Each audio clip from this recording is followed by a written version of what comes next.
Lady Era was the only daughter of Duke Goldwyn, head of the most prestigious family in the entire empire. She was destined to marry the crown prince by the oracle's decree, a fate ordained for her since birth. With each passing day, the girl grew more beautiful and noble, and her beauty captivated the hearts of many. On her wedding day with the crown prince, all the empire's citizens admired and envied her, and joy filled the air. The other ladies said they were a gorgeous couple, a perfect match for each other, plain for everyone to see. Everyone was sure that His Highness, the Crown Prince, must be head over heels for the girl. But that wasn't the case. No one expected what would happen later, when everyone was dreaming of happiness and prosperity for the young couple. After their wedding night, the Crown Prince would say something Ira couldn't believe, and her rosy world would crumble. He'd straight up demand that the young lady annul the marriage, which would be a shock to everyone. Albert went to his parents and told them too, that he wanted to end his marriage with Ira. Dad reminded his son that the imperial family only marries the oracle's chosen one, and that rule's always been sacred. The prince spent his wedding night with her, so he should have felt something, but nothing happened. They say the descendants of the god Aeneas can't feel attraction to ordinary women, only to the chosen ones. Albert thought Lady Golding would change him, unlock some amazing early bliss of love, but it just didn't happen. I mean, the crown prince had never felt desire for a woman before. His heart stayed cold and empty. He was waiting for the golden mark to appear, the one that only shows up on the oracle's chosen and symbolizes their bond. The guy gently closed the distance with the young blonde girl, but the moment didn't bring the emotion he was hoping for. After a short kiss, the crown prince pulled away from Era, and his eyes were full of doubt and confusion. The main character noticed the guy was staring intently at her, right then and there, and she saw the confusion in his eyes. It was obvious the symbol still hadn't appeared on the lady's back, and she felt lost and alone. The crown prince said it's messed up that he feels absolutely nothing for Lady Era, like zero. The dude stepped back, and the girl's heart just clenched with fear, totally anxious about what's gonna happen to her.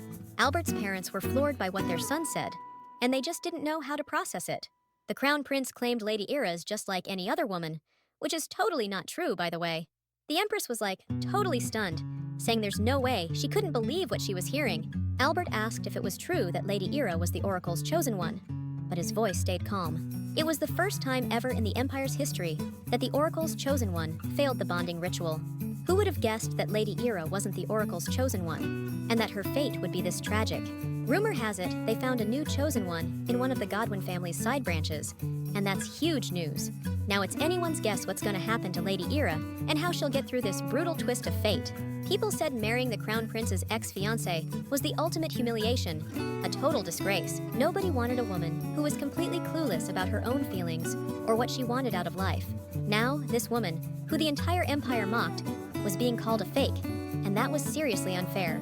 That night, our main character couldn't sleep a wink, her mind racing with worry and despair about everything. Era desperately wished someone, anyone, would just help her out and listen to her heartbreaking troubles. And just like that, a year went by, and Lady Era's life had changed beyond recognition. Every night, this woman started hitting up Twinville, a place where nobody knew her and nobody expected her. It was a total mystery what Lady Goldwyn was doing in a dump like that, where she just felt alone. People laughed at Era, thinking she was desperate to find a husband. But that wasn't it at all. Our girl slammed her glass down on the table and thought, everyone's just full of hot air. If it wasn't for all this, the girl wouldn't even be here. But her heart's just eaten up with doubt and worry. Era knew she had to find someone who could understand her, and she needed to find them fast. Suddenly, her mask just fell right off, and she felt exposed, like she had no idea what to do. Everyone there instantly stared at the fake, who couldn't hide what she was feeling anymore. The crowd realized that Lady Goldwyn was here in Twinville, but the big question was, why? The main character was pissed that her cover was blown, and she didn't know what her next move should be. Ira pushed those thoughts aside. She couldn't hide from everyone, or even herself any longer. If she could just get some sleep, things would be different. But this night just kept dragging on. All of a sudden, the girl felt that throbbing headache coming back, tearing her up inside. She started to fall, but strong arms caught her just in time, and she jumped in shock. A dark-haired stranger with golden eyes asked if the lady was all right, his voice smooth as silk. The main character looked at the guy, surprised, because her headache vanished instantly. Era smirked and asked if he could help her out, because she was feeling super lonely. The stranger told his guys not to wait up, because he wanted to help this mysterious dame. The main girl admitted she felt kinda awkward, but she was also totally into him. The two of them walked to the girl's place, where the air was thick with mystery and anticipation. The stranger was surprised no one was around, just the quiet beat of their hearts filling the silent night. The main character wrapped her arms around his neck and asked him to keep her company. Her voice firm but gentle, Era asked him to spend the night, because she couldn't sleep and was looking for some comfort. She explained that lately, she'd been suffering from insomnia and a restless soul. The guy was totally shocked when the lady just tackled him onto the bed, because that was out of nowhere and kinda bold. She straddled him, giving him this sultry look, and his eyes were all lit up with curiosity. The dude suggested she see a doctor if she was having trouble sleeping, and he sounded genuinely concerned. Era, smirking, told him she's already getting treatment and hoping to kick this thing soon. The guy flinched when her hand landed on his chest, totally caught off guard and feeling all tingly. He stammered that he had no idea what she was talking about, his voice shaking a little. She leaned in real close, and the dude instantly went beet red, like mortified. That innocent little move made her smirk.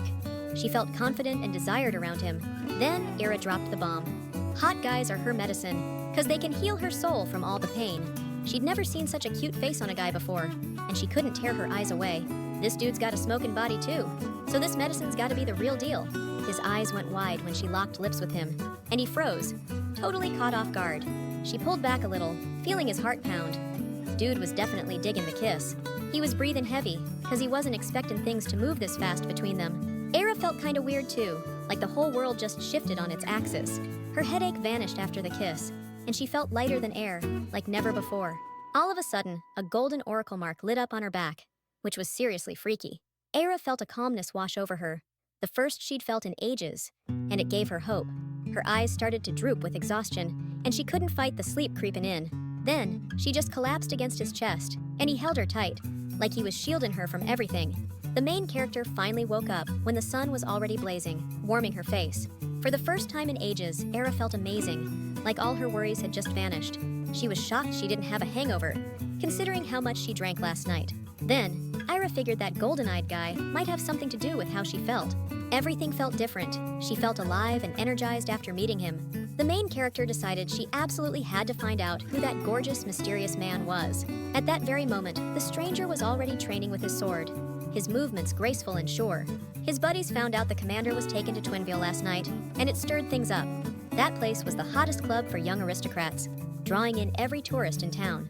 The commander had been fighting monsters to survive since he was a kid, so he never had time for women. But the knights figured their commander deserved a personal life, a shot at happiness, love and all that. It didn't take long for the troops to hear about some lady throwing herself at the commander, and him walking her home. One of the knights even guessed they probably fell head over heels on the way, which would be awesome for both of them. This handsome dude with golden eyes rolled up to his guys and told them they were talking a whole lot of bull right now. The knight asked if the commander had a good time with that girl last night, and if he wasn't happy being alone with her. The guy flashed back to everything that went down on that weird night, and now he couldn't get it out of his head. His face went bright red just thinking about that stranger's boldness, pulling a stunt like that. He was totally thrown off that she just straight up fell asleep on his chest. It was unexpected, but kinda nice too. The commander looked at her and realized just how beautiful she was. Her tenderness snagged his heart right away. He was wondering if all women were as soft and pleasant as this mysterious stranger with the golden eyes. Every time monsters hit the villages, orphans popped up, and it was brutal. The guy with the golden eyes was one of them, and nobody knew his backstory. He picked up a weapon before he was even legal, and grew up surrounded by blood and smoke. The only women he ever felt anything for were the ones he fought alongside. When our hero became a knight commander, he hated guys who skipped training to chase women. The soldiers all said that relaxing with a woman boosted morale, but he just didn't get it. Our hero was one of those guys, because what was the point of sleeping with a woman? It seemed weird to him. How could it be any different from just crashing out with another dude? When he touched a woman, he felt absolutely nothing, and that freaked him out. But now, the knight commander didn't understand why his heart was pounding, like he'd just run a marathon. The guy gently touched the young woman's lips, his hands shaking with nerves. He felt like he'd been cursed or something, which was seriously weird for him. The knight commander jumped out of bed, trying not to wake the stranger, which was harder than it looked. Then the guy tucked the girl in real good, making sure she was warm and cozy, and that her body wasn't distracting him. Throwing on his cloak, the knight commander booked it out of there, not trying to raise any eyebrows. The guy told his men nothing happened between them, but they weren't buying it. Then the commander snapped, asking who wanted to step up and fight him right then and prove their strength. One of the knights shoved the lieutenant forward, saying he wasn't looking to die in a fight. The commander started yelling for the soldiers to grab their weapons and get ready for an enemy attack. The lieutenant attacked first, but his opponent easily blocked the blow and took the win. The commander figured his body was freaking out, because he'd been slacking on training for way too long. He just needed to get back to work, get strong again, and get his confidence back. That's all. The main girl was pissed that the stranger just bounced without saying a damn word to her. Era decided she had to track this guy down and find out everything she could about him. She jumped out of bed, silently begging her sleeping pills to chill for a sec and let her figure this out.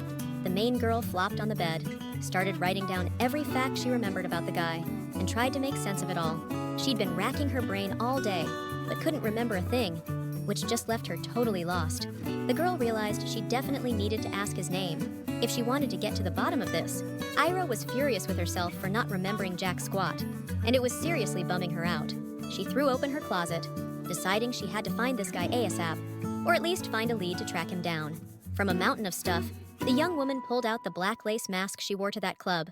Suddenly, Era's door burst open, and a woman stood there looking super worried. She asked, bummed out, if Era had been at Twinvale again, because that's all the city's gossiping about. The estate worker reminded Era that her dad's already in bad shape, so she needs to pull it together.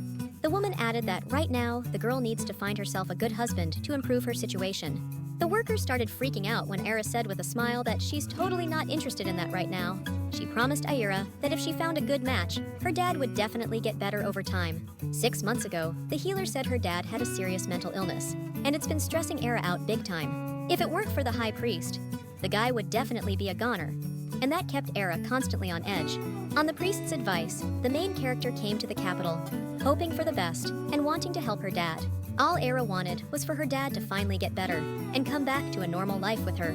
The main character squeezed her eyes shut as the headache pounded, trying to focus on her thoughts and feelings. The maid started freaking out when she realized her lady was getting sick again and needed help. ASAP. Everything was cool this morning, and Era even managed to get some decent sleep, which gave her hope for a better day. The heroine's father was still in a coma, but when he came to, he always asked about his daughter, worried sick. That's exactly why she had to keep moving forward and live for her dad, no matter how tough things got. But this damn headache and insomnia were straight up killing her, making her feel totally drained. Unlike her dad, Era wasn't getting any divine help, and she felt totally alone in her suffering. The doc told her that if she didn't start sleeping, she'd be dead in 6 months from sleep deprivation and stress. The only medicine for her was that guy who helped her forget about her nightmares, even if just for a little while. But Era knew deep down, there was no going back to the way things were. The main character had to survive no matter what. Giving up wasn't an option. Right then and there, the Knight Commander was out on the training grounds, honing his swordsmanship. He stopped dead in his tracks when he saw the silhouette of the very girl who was constantly on his mind. The guy froze, not sure if it was real or not, his heart pounding in his chest. Then, he swung his sword again, trying to focus on his training and shut everything else out. The Knight Commander looked down at his right hand, which had started trembling from excitement and stress. The imaginary image of the stranger started whispering something in his ear, making him lose his focus. The Knight Commander covered his ear, realizing he was clearly going crazy thinking about her. He couldn't stop thinking about that beautiful stranger. Her image never left his mind for a second. Just the thought of this girl was enough to ignite a burning fire of desire in the guy's chest. The commander had never lost his focus over a woman before. It was seriously mind-blowing. His buddies behind him were wondering what he was up to, since he was clearly distracted from training. The soldiers were saying they decided to grab a drink to unwind after a long day of drills. They invited the commander to come with them to Twinville, where you could always find some action. That's where he met her, the mysterious stranger who completely captivated him. The Knight Commander announced he was going with his comrades, not wanting to be left out. They were stoked, because now the boss would be picking up the tab, not the rank-and-file guys. The guy started buttoning up his jacket in a hurry, trying to look his best for the encounter. He couldn't figure out why he wanted to see that stranger again, since it was so sudden and weird. The main girl was standing in the joint, looking around, trying to find any kind of lead. She'd been wandering around for hours, but couldn't remember a damn thing about the night everything changed. Back then, Era hadn't slept for 3 days and was wasted from all the stress, worried about her future. 3 guys with smirks on their faces walked up to the main girl and started chatting her up.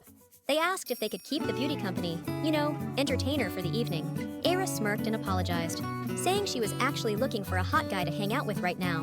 One of the dudes immediately got pissed off hearing that from her, because it clearly stung his ego. He asked if she still thought she was a princess and actually believed anyone gave a crap about her. The guy grabbed Era's arm, saying she needed to be taught a lesson for being so sassy right now. The main girl started demanding he let her go immediately. She wasn't about to back down. The guy just straight up said Era was a nobody's bastard daughter, which, yeah, that stings. They started cracking up, saying her dad was probably just some streetwalker, real low-class stuff. That crap definitely hit her hard. You could see the anger and rage bubbling up inside her. That's when she bit the dude's wrist, trying to show him she wasn't someone to mess with. The masked dude instantly lost it and raised his hand to smack Era. You could see the fury in his eyes. But then another hand grabbed his, stopping him cold, and all eyes snapped to the new player. Masked guy turned around to see who the hell was interfering and butting into his business. The Knight's commander just glared at the guy, ice cold, like he wasn't gonna put up with that garbage. The main girl was totally clueless, like, who is this guy and why is he showing up now? The captain asked her if she was okay, his voice calm and steady, cutting through the chaos. The two guys locked eyes, each feeling their own kind of way about the whole thing. The tough guy cocked back his fist, telling the stranger to mind his own business and leave her alone. If he wanted to play hero, he needed to find another girl who was down with his games. The captain froze when he heard this chick only wanted a one-night stand, nothing more. A lot of guys figured they'd test if that theory was true, see if it was worth believing. He blurted out that the noble Lady Goldwyn was getting down with dudes every night in Twinville and wasn't shy about it. The masked man had almost given up hope the rumor was true, but now he was seeing it with his own eyes. Everyone knew she left with some dude last night and hadn't been seen since, but the rumors were flying. The main girl felt another killer headache coming on and didn't know how she was gonna deal. From the pitch-black void, the night captain pulled out a young woman who was in serious trouble. Seeing the beautiful stranger needed help, he couldn't just walk by. It wouldn't be right. The guy with the golden eyes said she could refuse if he was wrong, and that'd be the end of it. Era stared, dazed at the man's hands, not understanding who he was or what he wanted. Her headache was gone, and now she felt calm, like all her problems had vanished without a trace. Then Era looked up at her mysterious savior's face and saw something familiar in it. She knew for sure it wasn't a dream, and that this was the man she'd been searching for her whole life. The thug started yelling at the guy who saved her, calling him a bastard, and not knowing what he was doing. He shouted that they'd spotted her first, and nobody messes with their good time. The main character decided to handle this herself first. She knew these guys and their MO. Era told her savior she could deal with these punks on her own, thanking him for the help with a confident smile. She swung as soon as that jerk started disrespecting her, realizing she wouldn't let anyone put her down anymore. The next thing you know, smack! A loud slap echoed, and everyone froze, stunned and confused. The black mask hiding the thug's face went flying, and everyone started to realize things were spiraling out of control. If Era was a slut, then this guy was exactly the same, since they were both just looking for a one-night stand. The main character asked if they both hadn't come here looking for a one-night fling and expected nothing more. Sir Neve froze solid the second the girl called him by name, realizing things weren't as simple as they seemed. Since Era was engaged to the Crown Prince, she should know all the royal guard knights and their personalities, especially those guarding the Crown Prince's palace, who knew more about his affairs than anyone else in the kingdom. The three men were floored to hear that from their lady, and couldn't figure out how she knew such things about them. The main character smiled and asked how His Highness the Crown Prince was doing, and if he was worried about her right now. Era suggested they chat for a bit. She was dying to know more about her ex than ever. Sir Neve replied, looking lost, that sadly, he had no idea what was going on in the kingdom these days. The bullies turned tail, saying they'd screwed up big time and would behave themselves from now on. The main character said it was finally quiet, so she could actually focus on her thoughts and plans. The captain of the knights asked if it was common for her ladyship to find herself in so much trouble. Era confessed she made a huge mistake yesterday and would be more careful about who she hangs out with. The captain's expression immediately turned sad, because those weren't the words he wanted to hear at all.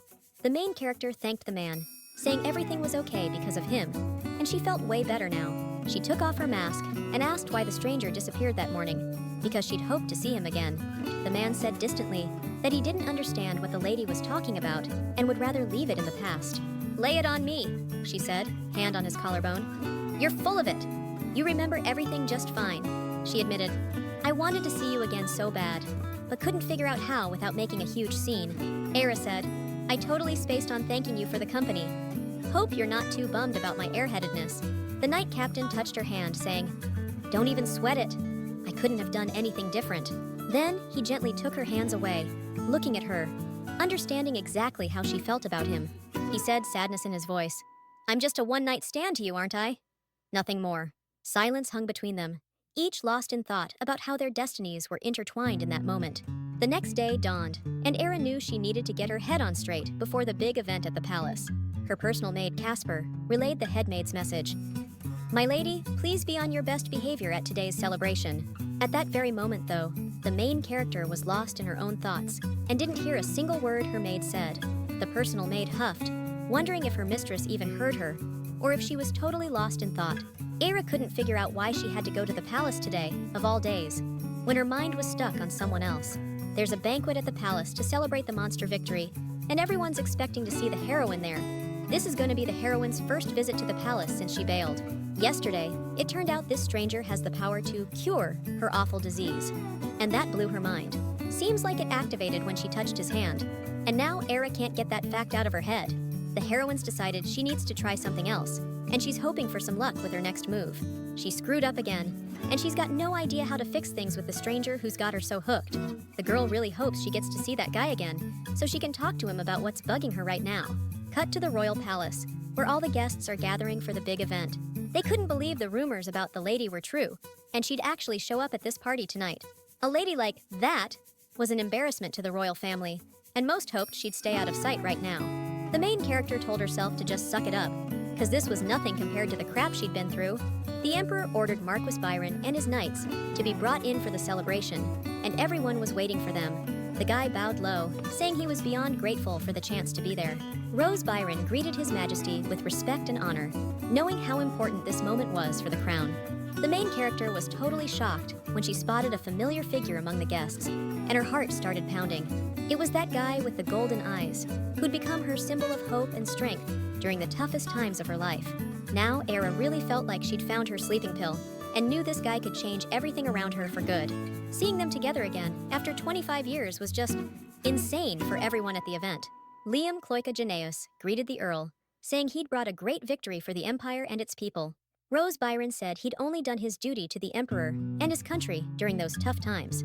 He used to be captain of the Royal Guard, a loyal servant to the Emperor, serving him with total devotion. But soon after the first prince died, the Emperor suddenly granted him the abandoned lands in the north, which shocked everyone. The head of the Empire made the Sword of the Empire the new Lord of the North and named those lands, which was a big deal. Liam Cloyka-Janaeus ordered the Marquis to win the war against the monsters, because it was vital for the country's safety. All the nobles knew damn well that it was just an exile to the boonies. The northern territories, lacking divine protection, were crawling with monsters, making it a real trial for all the knights. The Emperor knew all along that the Earl had lost 3 sons in that war, and it messed him up something fierce. Liam Cloyka-Janaeus said he was really sorry, because he'd lost his eldest kid himself. Ross Byron proclaimed that his children died bravely for the Empire, and their memory would live forever in our hearts. The Emperor declared that excessive loyalty is poison to anyone and can lead to tragic outcomes. He promised he'd ensure a proper burial and never forget the knights' service, giving their lives for the country. Count Byron announced he had one request for the Emperor as a reward for his service. He announced he wanted to adopt Captain River, the head of the Byron Knights, a man worthy of the honor. All the Empire's nobles received the temple's blessing at birth and were registered in the Book of Nobility with the Emperor's permission. Adoption also required the Empire leader's permission, ensuring everything followed the rules and traditions of this ancient nation. The head of the Byron Knights, named River, greeted His Majesty respectfully, understanding the importance of this moment for everyone. Now the main character learned the man's name she'd been dreaming and thinking about for so long. She was overjoyed, because she feared she wouldn't be able to find him amongst all these people. Turns out, Era was blindsided by the fact that the captain's got to head back north. River didn't have a last name, meaning he was a commoner, which totally threw everyone for a loop. The captain explained he owed it to the Count for the chance to pick up a sword and serve the Empire, which meant a lot. River revealed he lost his folks in a monster attack, and that really messed him up. The Emperor said hearing something like that in the middle of a war is rare. But hey, here we are. He declared he had to grant the request for those who fell for the Empire, because they gave their lives for this country. The head of the Empire beckoned the butler, who was waiting for orders and ready to do whatever. Liam Cloyka-Janaeus stamped the Book of Nobility next to River Byron's name, and that was a game changer. The Emperor announced he was allowing Count Byron to adopt River, a decision made with his blessing. Then, Liam Cloyka-Janaeus gifted the captain the name Byron, symbolizing a fresh start for him. The Earl and River thanked His Majesty, knowing this moment was huge for their future. The main girl knew it was time to bail. The last thing she wanted was to see that dude's sour face. She was really hoping everything would be all right, despite whatever crap might be coming down the pike. Era spun around when someone suddenly called out to her, catching her off guard and making her a little wary. The main girl apologized to her uncle for being late, saying she didn't know he was already here waiting. Crown Princess's father, Baron Edis Anton, said they could skip the formalities, because everyone knows the deal. The guy figured Era's dad was still sick, which was bugging him and making him worry about the family. The Baron said that if he'd known sooner, his niece wouldn't have had to come at such a stressful time. Edis Anton said he was really sorry he couldn't do more, being the head of the family and all. The main girl disagreed, saying her uncle helped her a ton, even with his own stuff going on. So, the guy says, how'd your niece like to be the Crown Princess's lady-in-waiting? Era froze solid when she heard her uncle drop that bomb. Etus Anton, smirking like a fox, reminded her that they're family, and family sticks together through thick and thin. Our girl couldn't believe her ears. Her uncle wanted her to be a glorified servant to the princess. Now, the story shifts to a parlor, where two dudes are sitting across from each other, talking serious business. The emperor said he felt a weight lift the moment the earl got back, that it gave him hope. He went on, saying he'd been sweating bullets because he'd done the earl dirty and didn't know how to make it right. See, the emperor could have sent any knight north, but he chose to put his faith in the earl. Earl Byron chimed in, saying he was just following orders, not looking for any glory. The emperor knew this guy wasn't afraid to get his hands dirty to keep the empire safe. His Majesty was hoping the earl's son would be just like his father, a loyal servant. Rose said Rivers spent his whole life at war, which forged his spirit and character. The captain of the knights was more loyal to the empire than anyone, always ready to fight for its honor. The emperor started laughing, saying River first needed to learn how to be an aristocrat, so he wouldn't feel awkward. He shouldn't feel inferior because of his background, and that was important for his future. Before returning, the emperor suggested the earl find the captain of the knights a bride to solidify his position in society. Marrying a girl from a noble family would help him earn trust among the aristocrats and friends of the empire. The emperor promised his help finding a worthy bride, because River couldn't have any unwanted connections down the road. In the year 957 of the imperial calendar, a new prophecy emerged in the Cloaca Empire. The prophecy was to occur on the day the golden lion's roar shook the heavens, a sign of great things to come. That's when the lost star will plummet from the sky to earth, and its fall will be a landmark moment for everyone in the empire. That year, two girls were born in the Goldwyn estate, destined to change the fate of their families and the entire empire. Era Goldwyn, daughter of the Duchess who died from childbed fever, was meant for a great destiny and love. And then there's Judith Anton, daughter of Baron Anton from a side branch of the family, stuck in the shadow of her more famous rival. The entire empire was convinced this prophecy about the main character and her role in the kingdom's future would be super important. Era prepared for her destiny from birth, but her heart was full of fear about what lay ahead. At 10, she got engaged to Crown Prince Albert Cloik Zeus, which marked the beginning of her tough road to happiness. Every year, the main character stood next to him at the empire's founding festival and felt totally alone. Even back then, Era understood she was just a regular, soulless object to Albert, and she couldn't love him. The little girl cried to her father, saying she didn't want to go to the festival and was terrified of meeting the prince. Era confessed to her dad that she was terrified of the crown prince and had no idea how to handle it. The noblewoman reassured her, saying the prince had the blood of Zeus in his veins and wasn't into girls. Everything was supposed to change after the wedding. That's when things would get real and her fate would be sealed. Because that's when the crown prince was supposed to find true love, and they'd become the empire's perfect couple. But on their wedding night, the only one who changed was our girl, and she knew something was seriously wrong. That was the moment Era's world completely fell apart, and she realized she'd lost everything she held dear. When they kicked her out of the palace, Judith Anton was standing right there next to Albert. She was looking at Era and smiling, like she was enjoying her misery and humiliation. Rumor had it, His Highness had finally found his true love and completed the seal ritual with her. Lady Judith must have been super salty, since Lady Era stole all the spotlight and left her in the dust. Word was the Goldwyn family's bastard daughter bolted to some backwater town where nobody knew or cared about her. After her engagement got called off, Era dropped off the face of the earth and holed up in the family manor. When her pops got sick, the vassals started squabbling over who'd be regent during the rough patch. They suggested Baron Anton take the reins, seeing as he was the current crown princess's father. The vassals promised to back him up, like they always had whenever things got dicey. The Baron swore he'd do anything not to shame the family, because his honor was all he had. So, the main character's uncle became regent of the Goldwyn family, without her or her dad's okay, which sucked. Era couldn't figure out how she'd never noticed the way the guy looked down his nose at her before. The Baron flashed a big grin and told her he was just kidding around, but she wasn't buying it. The Crown Princess's dad admitted his daughter might be getting a little stir-crazy all alone in that empty mansion. Dude spotted Duke Schultz and said he had to bounce. Business calling, you know? In the Grand Temple, the main girl's dad was laid up in a bed in one of the rooms. Ira was sitting beside him, asking what she should do because she felt totally lost. After her breakup with the prince, her dad said he knew for sure that Ira was his real daughter. The guy promised he'd find a way to prove it and restore Ira's reputation, no doubt. The high priest walked into the room and noticed they had another visitor.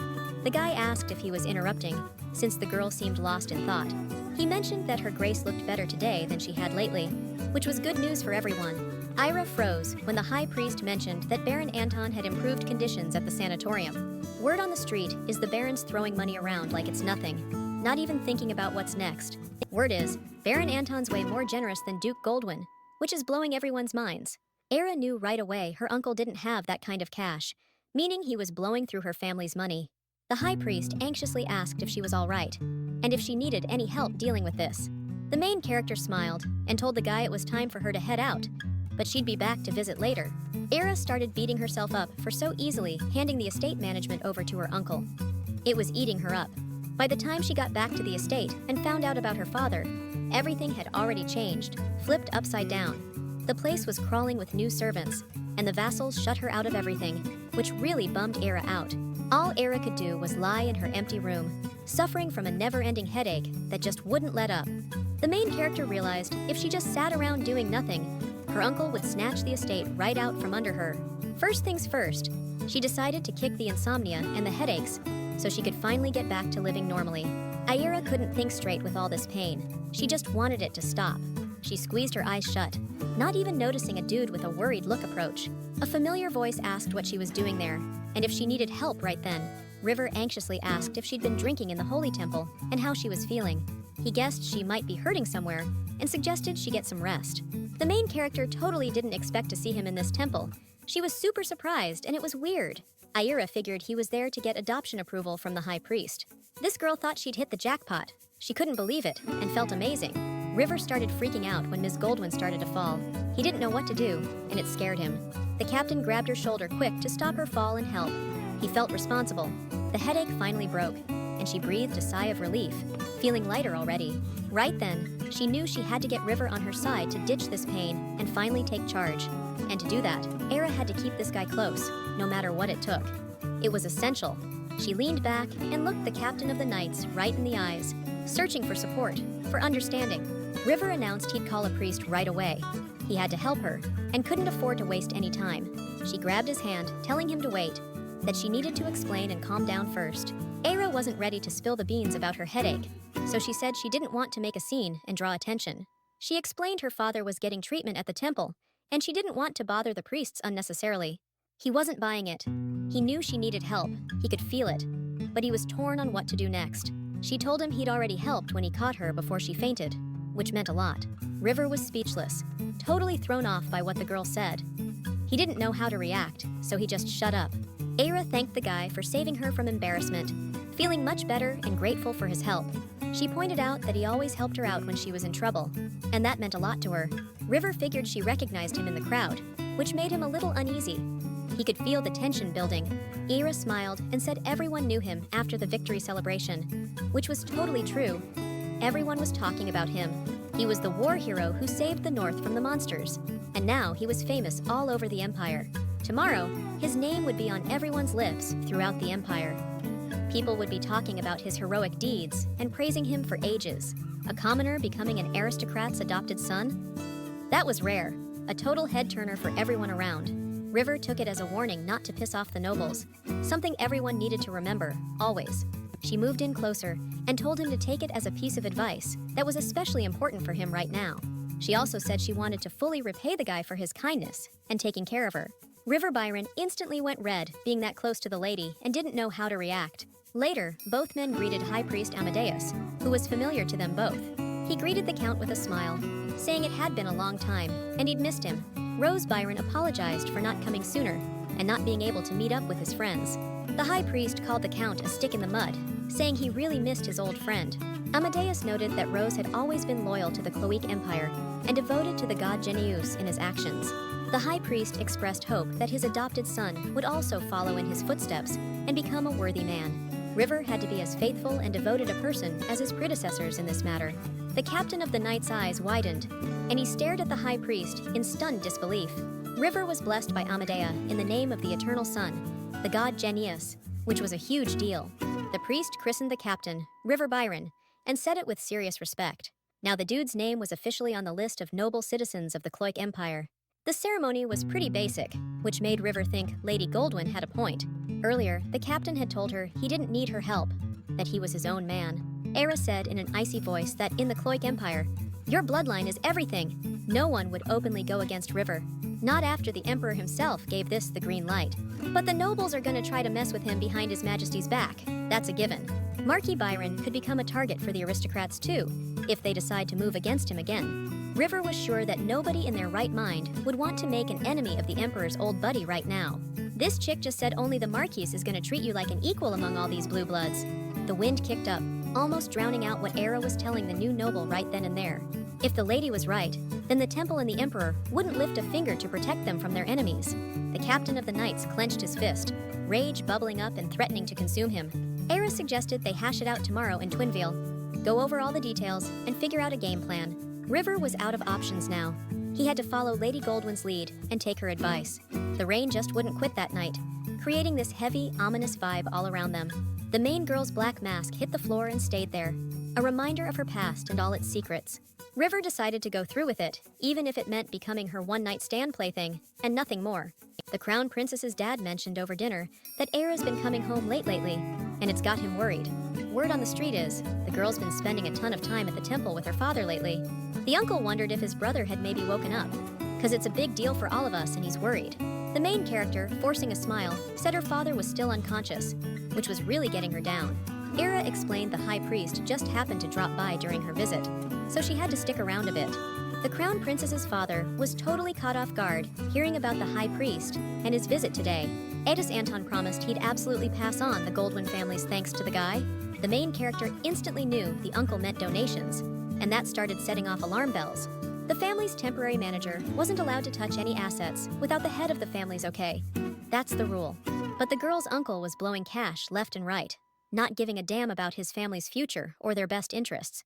That meant either his vassals were backing him, or he was pocketing the money himself, which is a no-go either way. My uncle says he overheard my niece chatting with Sir River for a long time, which is setting off alarm bells for him. I knew I couldn't afford to screw things up this early in the game. Era replayed her conversation with the captain of the knights from earlier, and started turning his words over in her mind. So, is anything bothering you? I asked. Because it's important for us to be honest right now. In the 25 years of fighting monsters, the Emperor never once sent reinforcements north. How messed up is that? When the war hero came back, they didn't even throw him a parade. Total slap in the face for everyone. The only reward he got for winning was a promotion and a title. Seriously? That's it? River waved it off, saying he didn't understand politics, and frankly, didn't give a damn right now. He was convinced that those guys knew exactly what they were doing and how to handle the situation best. The Emperor was a softie, sure, but security always came first for him. He made that crystal clear. Ever since the last Emperor bit the dust during that rebellion, the new guy's been dead set against building up the army. That's why the North's getting practically zero help. It's all just a big show, not actual support. River said it seemed like the lady wanted him to doubt the Emperor's intentions, but he wasn't falling for it. The main character smiled and said the man could think whatever he wanted, but she was sticking to her guns.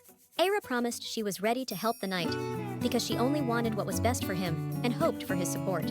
The main character's uncle mentioned they hadn't had dinner together in ages, which he found really sad. He wondered if his niece didn't like their company, since she was usually so friendly. The main character smiled and said she just wasn't feeling well, but that wouldn't stop her from being polite. Baron Anton's wife, Marcella Anton, declared she was sick of hearing the same old thing and wanted a change. Edis tried to object, but the woman snapped, asking if she'd said something wrong and offended him. The Baroness said that little brat's always whining about her health, but she's sneaking off to Twinville at night. Era froze up when the woman claimed the girl was going there to sleep with guys, and that totally threw her. Marcella Anton confessed she was already embarrassed in front of the other ladies, 'cause everyone knows about Era's escapades and how she acts. The Baron Anton's eldest son, Lionel Anton, smiled and agreed completely with his mother's statements. The Baron asked, disappointed, what the world was coming to if such a sleazy place was popular with young nobles. His Majesty wouldn't approve of visiting such places, so the eldest son had to be careful, always. The Baroness backed up her husband, telling Lionel not to draw any unnecessary attention to himself and to stay out of the spotlight. The woman added that she really hoped Ira got the message too, and would learn from what's going on around her. She announced that the girl shouldn't shame their family and needed to act in accordance with her social standing. The main character plastered a smile on her face and said she understood everything, even though she was totally not okay with it.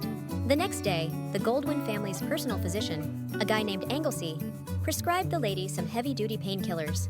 Era asked if her uncle had told anyone anything important about her condition, or how she was feeling. The doc said his lordship wants his niece to get better ASAP and get back to her duties. The guy tipped his hat and added that they'd meet at the next checkup and discuss her health in more detail. Era knew she shouldn't tell the doctor that the meds weren't working, and she was still in pain every damn day. Usually, she'd just grin and bear the headaches, popping a few pills. But now she had River by her side. Our main character figured she wouldn't be needing this medicine anymore. Now, Sir River just needed to agree to her proposal so the plan could actually happen. The maid was floored when her mistress announced she wanted to go to Twinville again. It really took her by surprise. Casper reminded her that the Baroness had just chewed her out yesterday for spending too much time away from the house lately. Ira's personal maid whined that she couldn't keep pretending to be her every night and doing her job forever. The main character gently took Casper's hand and tried to soothe her with her kindness in that moment. Era explained that she had a really important meeting today and couldn't afford to look bad for it. She promised the maid she wouldn't go out at night anymore and would try to stick to a routine in the coming days. Then, the main character asked Casper to help her get ready, because she had to be especially irresistible today. The personal maid even got curious about what this important meeting was, and who would be there. Era decided to use all her feminine charm to make sure River wouldn't refuse her, and would agree to her meeting proposal. The story unfolds in the lands of Count Byron, where the knights were currently undergoing training. River noted that the soldiers were in great spirits, despite all the hardships they were facing. They seemed more motivated than usual, inspiring hope in the hearts of their commanders and allies. Doesn't look like it to the boss, the captain's subordinate replied. The knights not only won this long war, but they also scored an audience with the emperor. That's huge. For the Empire's soldiers, there was no greater honor than meeting His Majesty. It could change their lives. What's more, His Majesty happily granted Lord Rouse Byron's request. That was a real curveball. This unprecedented decision was a first in the history of the Cloac Empire, so the knights were proud and full of hope. However, River remembered the words of the blonde Lady Goldwyn, which made him think about their country's future. The girl with the crimson hair admitted she was worried when the supplies weren't delivered on time. She thought the imperial family had abandoned them, but she soon realized that wasn't the case. After all, the emperor even promised to take care of the families of the fallen and do everything he could for them. The girl was happy to share the good news with their families and give them hope for a better future. River wasn't going to deny the emperor promised us a reward, but it was just an empty promise. One of the captains yelled out, 10-minute break, soldiers! Rest up, clear your heads! The new-made noble tried to tell himself things would be all right, but the worry wouldn't leave him. River felt he had to do everything he could for the North. His people's fate was in his hands, after all. But a second later, the guy exploded. 2,000 gold! That's an insult. Our yearly budget's 4,000. Rose Byron told his adopted son to chill out, not to panic, and to keep his cool. The Baron showed the Knights Captain His Majesty's decree, where everything was laid out. Memories flashed through River's mind. His soldiers, happy to get a reward from the Emperor. His face fell. Things weren't going how he wanted at all, and hope was fading fast. River bowed and begged his lordship to reconsider.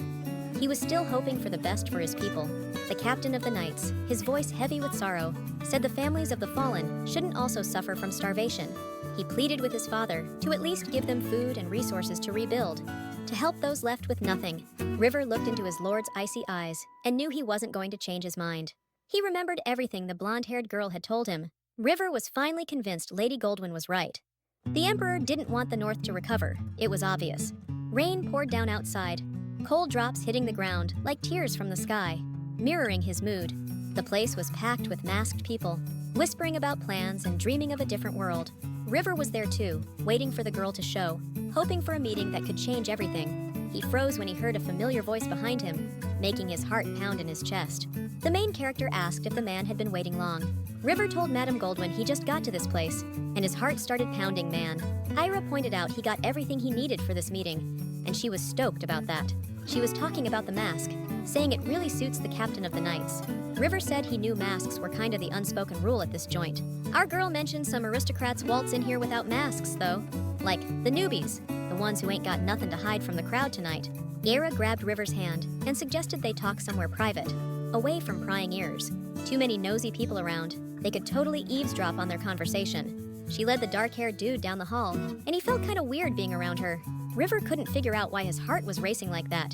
He was just here on business, right? Ira stopped, saying this was the perfect spot for them to have a heart-to-heart. She took off her mask and said she thought the captain had something he wanted to say, but was holding back. River silently agreed, because he came here to accept Lady Goldwyn's offer of cooperation. The guy pointed out that the lady had offered to help the North. That's why he wanted to know exactly what kind of help she meant for his people up north. The main character figured that they already knew about His Majesty's decision back at the estate. Now, all that was left was to convince this guy to agree to her terms and support her plans. Era explained that the Goldwyn lands have 3 harvests a year, which gives them a steady income. She said that if he agreed to work with her, she'd supply resources to the north in return. The main character added that she has a ton of cash, because she's from a ducal family and knows her worth. If Era can get back her position as head of the family, things will be a whole lot easier. She said the first thing she's got to do is get back into high society. That's the best place to get intel and expand her reach. River pointed out that she's right in the middle of a scandal right now. Era said she's perfectly aware of all the rumors going around about her. That's exactly why she needed the achievements and the fame of the war hero, River. The guy's an idol, the common folks' hope. So even the aristocrats can't just ignore him. When the social season kicks off, River's gonna be the center of attention at the palace ball. The main character asked him to introduce her as his companion. Just then, a guy in a dark cloak knocked on a wooden door. The healer peeked out, greeted him as Your Grace, and said he was expecting him. The Crown Princess's father knew today was Era's scheduled checkup. The healer reported that he'd slipped what the Lord requested into the girl's medicine. Anglesey was sure the results would be quick, cause the lady takes all her meds. Edis Anton announced it was excellent news, cause Era was supposed to die real soon. The Crown Princess's father ordered the healer to give her this medicine next time, cause now it's time to finish off his brother's daughter for good. Events continue to unfold in the Empress's chambers. The woman announced that the social season would begin soon, and everyone's getting ready for this major society event. Judith Anton arrived at the palace around the same time as the preparations for the upcoming ball began. Empress Servian Kloika Schultz said time flies so fast, it's already been a whole year since they met. The Crown Princess got the guest list for the palace ball and was checking it out, real close. Judith needed to learn how to run the inner palace ASAP. It takes a special skill set, you know? The Empress told her if she ran into any trouble, she should ask Lady Oakland for help. Judith was a handful, especially since Era always understood the Empress perfectly and helped out with everything. The Crown Princess wondered if they should even bother inviting the Goldwyns, just to avoid any drama. Servian Kloika Schultz said she was asking too many questions and needed to chill out a little. Judith Anton apologized for saying something dumb. She didn't mean to come off pushy or nosy. She explained she was just wondering if Lady Goldwyn would even be able to make it to the ball, that's all. The Empress walked over to the window and said sadly that Era wouldn't be coming that night anyway. Meanwhile, our main girl was chatting with River in the hallway. The guy figured out the lady just wants to use him to get her family head position back. She's using those northern supply runs as an excuse to achieve her goals and build up her power. The main girl couldn't figure out why she felt like she'd been exposed, like he saw right through her. Using was the only word that really described what was going on between them right now. Era was so desperate to convince the dude, she thought she might have come on a little too strong. River couldn't understand why someone with such a killer offer looked so weirded out. The guy said the lady's offer was seriously beneficial for him and his people up north. He explained he was scared of the Crown Prince's anger, since she was close to him and could piss him off. The main girl said in an icy voice that he won't interfere in her business or get in her way. Era was sure the prince didn't consider her anything and couldn't influence his decisions. She touched River's hair, telling him to only think about the people he had to protect. They were both betting everything, so failure wasn't an option. River figured people would start wondering why they were together. The heroine said they'd just tell everyone it was love at first sight. The Empire's most beautiful woman charmed an innocent knight who didn't know the first thing about high society. River tucked a strand of her hair behind her ear and whispered that it could backfire on her. The heroine leaned into the knight captain's arm and asked what his answer was. River felt like her gaze was burning right through him, and he couldn't quench his thirst. He had absolutely no idea why he couldn't just push this noble lady away. The knight captain answered that he agreed and leaned in close to Era's face. The next second, the guy's lips were all over the main characters. The next day, all the high society ladies were buzzing about Lady Goldwyn being back in Twinweald. This time, the girl was hanging with Sir River, who just joined the Byron family. Tons of people saw them making out. You'd think Lady Goldwyn didn't give a damn about her family's reputation. The Baroness got back to the estate and yelled that Era had completely lost it. The woman asked, all worked up, if just slumming around Twinweald wasn't enough for the girl. Marcella raised her hand, furious, and asked how the girl could shamelessly mess around with men like that. The next thing the main character knew, her cheek was burning from the slap.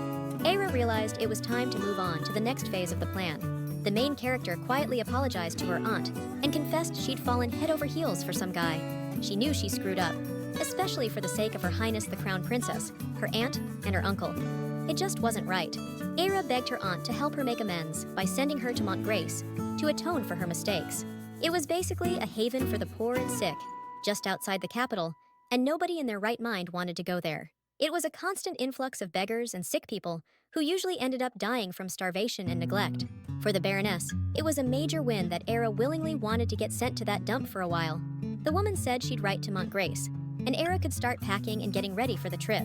Marcella suggested the girl stay put until the end of the social season, so as not to draw any extra attention. If Era shows everyone how sorry she is, then no one will dare judge her for her past actions anymore.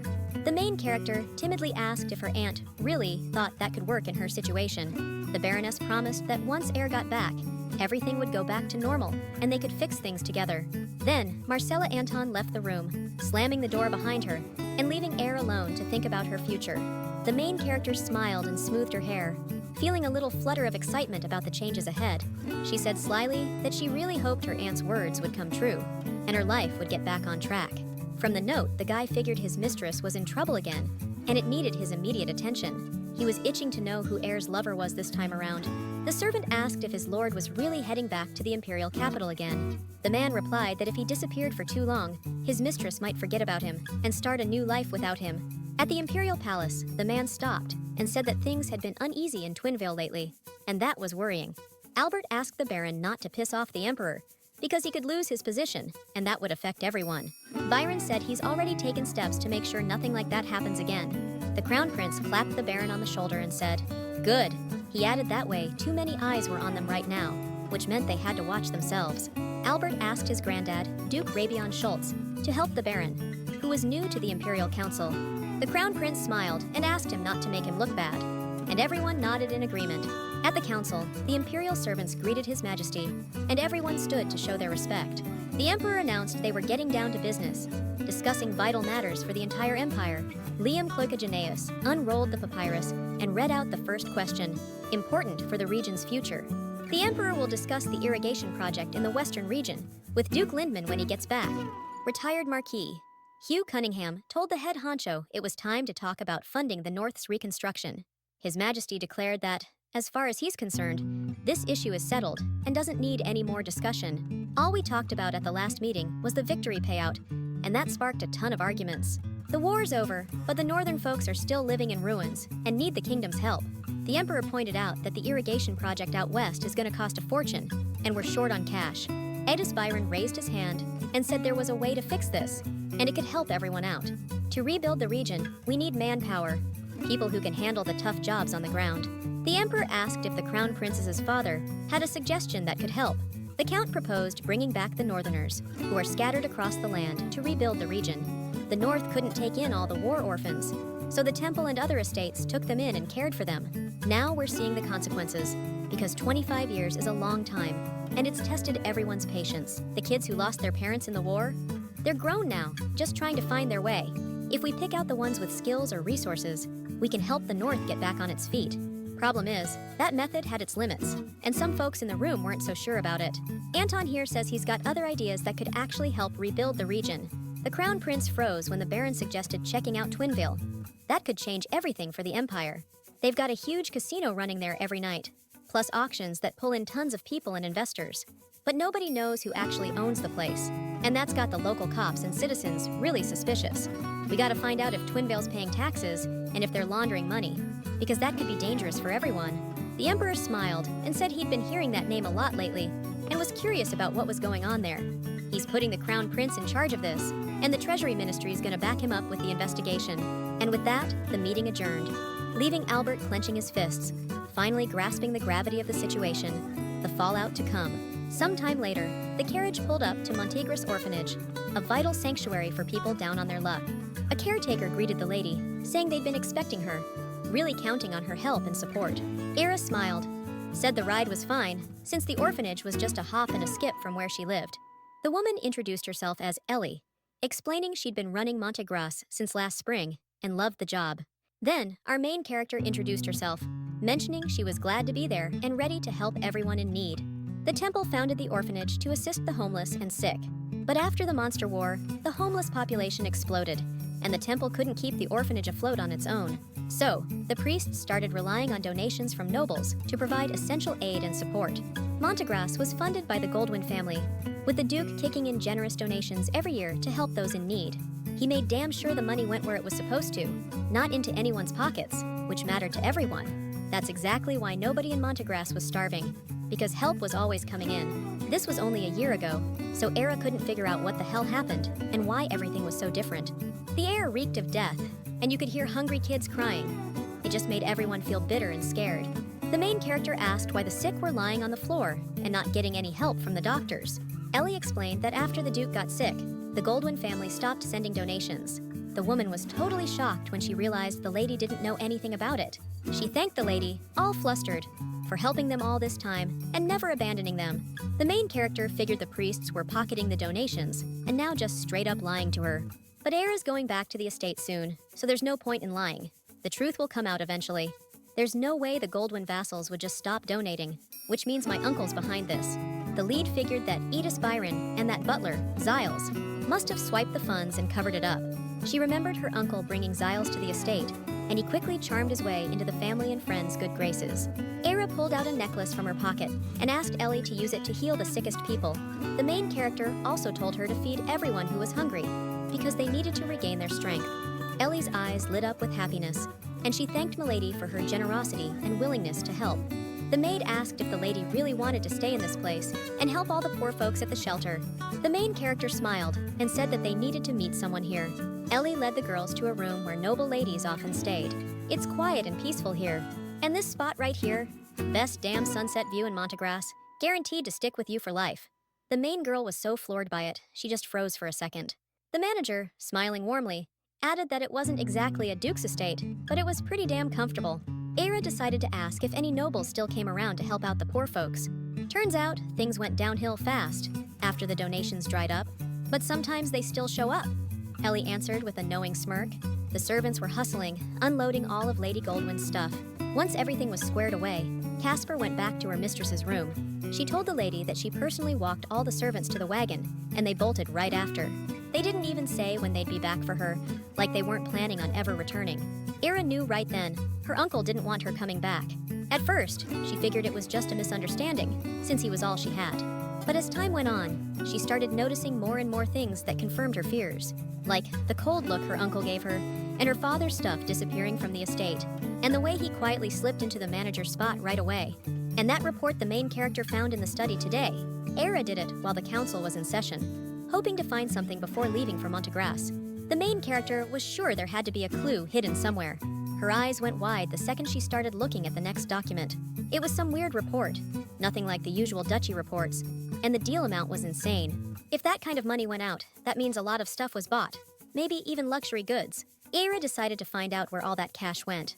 Seeing her mistress so lost in thought, Casper figured something was seriously bugging her. So, she decided to change the subject ASAP. The girl started cheerfully looking around the room, admitting she'd even started to worry when her mistress decided to come to this place. She's gotta have a plan, because the lady wouldn't just come here for nothing. And there is a plan, all right. The main character told her personal maid that this place is actually a secret rendezvous spot for high society ladies. Casper immediately blurted out, "What does that even mean?" She had no clue what her mistress was plotting this time. Montgraph is a hotspot for rich folks trying to wash away their sins, you know, like ladies with a shady past. They help the poor, care for the sick, and pray to Zeus. The fact that a noble lives in this dump is supposed to prove they're for real. But honestly, that's just the gossip going around among the upper crust. For years, Montgraph has gotten donations from the duchy, tons of food, and priests who look after the sick. So, there's no volunteer work, which means the nobles just use it for secret hookups. Casper was totally lost. She'd never heard any of this before. Ira explained that the nobles don't talk about it. Plus, Montgraph is out in the boonies, easy to disappear. The main character figured the priests must be totally in on it. Casper was like, "Where'd you even hear this stuff, ma'am?" The lady said she heard about it in Twinville, but the main character wondered who could have told her. That guy's definitely not your average Joe if he knows stuff like that, which piqued Lady Goldwyn's interest. She couldn't figure out why he'd even tell her. That very night, the main character threw on a cloak and set out to execute her plan under the cover of darkness. That guy from Twinville was sitting on some seriously valuable intel. He knew where to find people and exactly how to get to them. After a little while, Era found what she was looking for. The girl wanted to get closer, but without being spotted. But a branch under her feet snapped, betraying her. Era freaked out. She couldn't let them find her. Suddenly, someone wrapped their arms around her from behind. A familiar voice told the lady not to freak out. River, with a hint of guilt in his voice, tried to explain that he just couldn't have done things any other way, given the situation. The main character was surprised to see him here. 2 days ago in Twinville, the captain of the night squad asked the lady what her plan was. First, Air needs to get her hands on an invitation to the ball at the palace. Her aunt doesn't want her going, so the main character's goal is to swipe the invite before she destroys it. And Air also needs to find a chaperone. I mean, a high society woman who'll accompany her to the event. Because officially, Air still wasn't married. The crown prince wanted to annul their marriage, not divorce. But for a woman, it's basically the same thing. If Era shows up at the palace ball, everyone's gonna want to stab her in the back and humiliate her. The imperial family, her aunt and uncle, nobody's gonna stick up for our girl. That stranger told her to visit Montgraph and meet Madame Chesterfield if she ever wanted to turn things around. Now Era needs to see if that's actually true for herself. Right now, River's telling her to get out of here quick, before anyone spots them. Our girl kinda pulled away, and the guy froze for a sec when their eyes met. He immediately took a couple of steps back real fast. River apologized right away, explaining he didn't mean anything by it, just trying to keep them hidden. Ira tried to reassure him, because the situation was seriously messed up. Besides, they've handled way heavier stuff before. And he's still blushing after all this? Era, all smiles, tells the captain he needs to get used to being touched. Since rumor has it, they're lovers. He just needs to act like he did back in Twinville. Just looking at her, he's instantly burning up. That day, he kissed her without even thinking, like he was trying to quench a thirst you can't fix with water, wanting to devour her whole. River felt like that's how it was always supposed to be.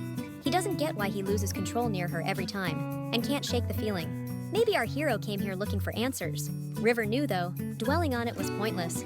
'Cause Lady Goldwyn was totally into him anyway. He turned around and suggested they get going. This gig's just temporary, and once the contract's up, River can head back north.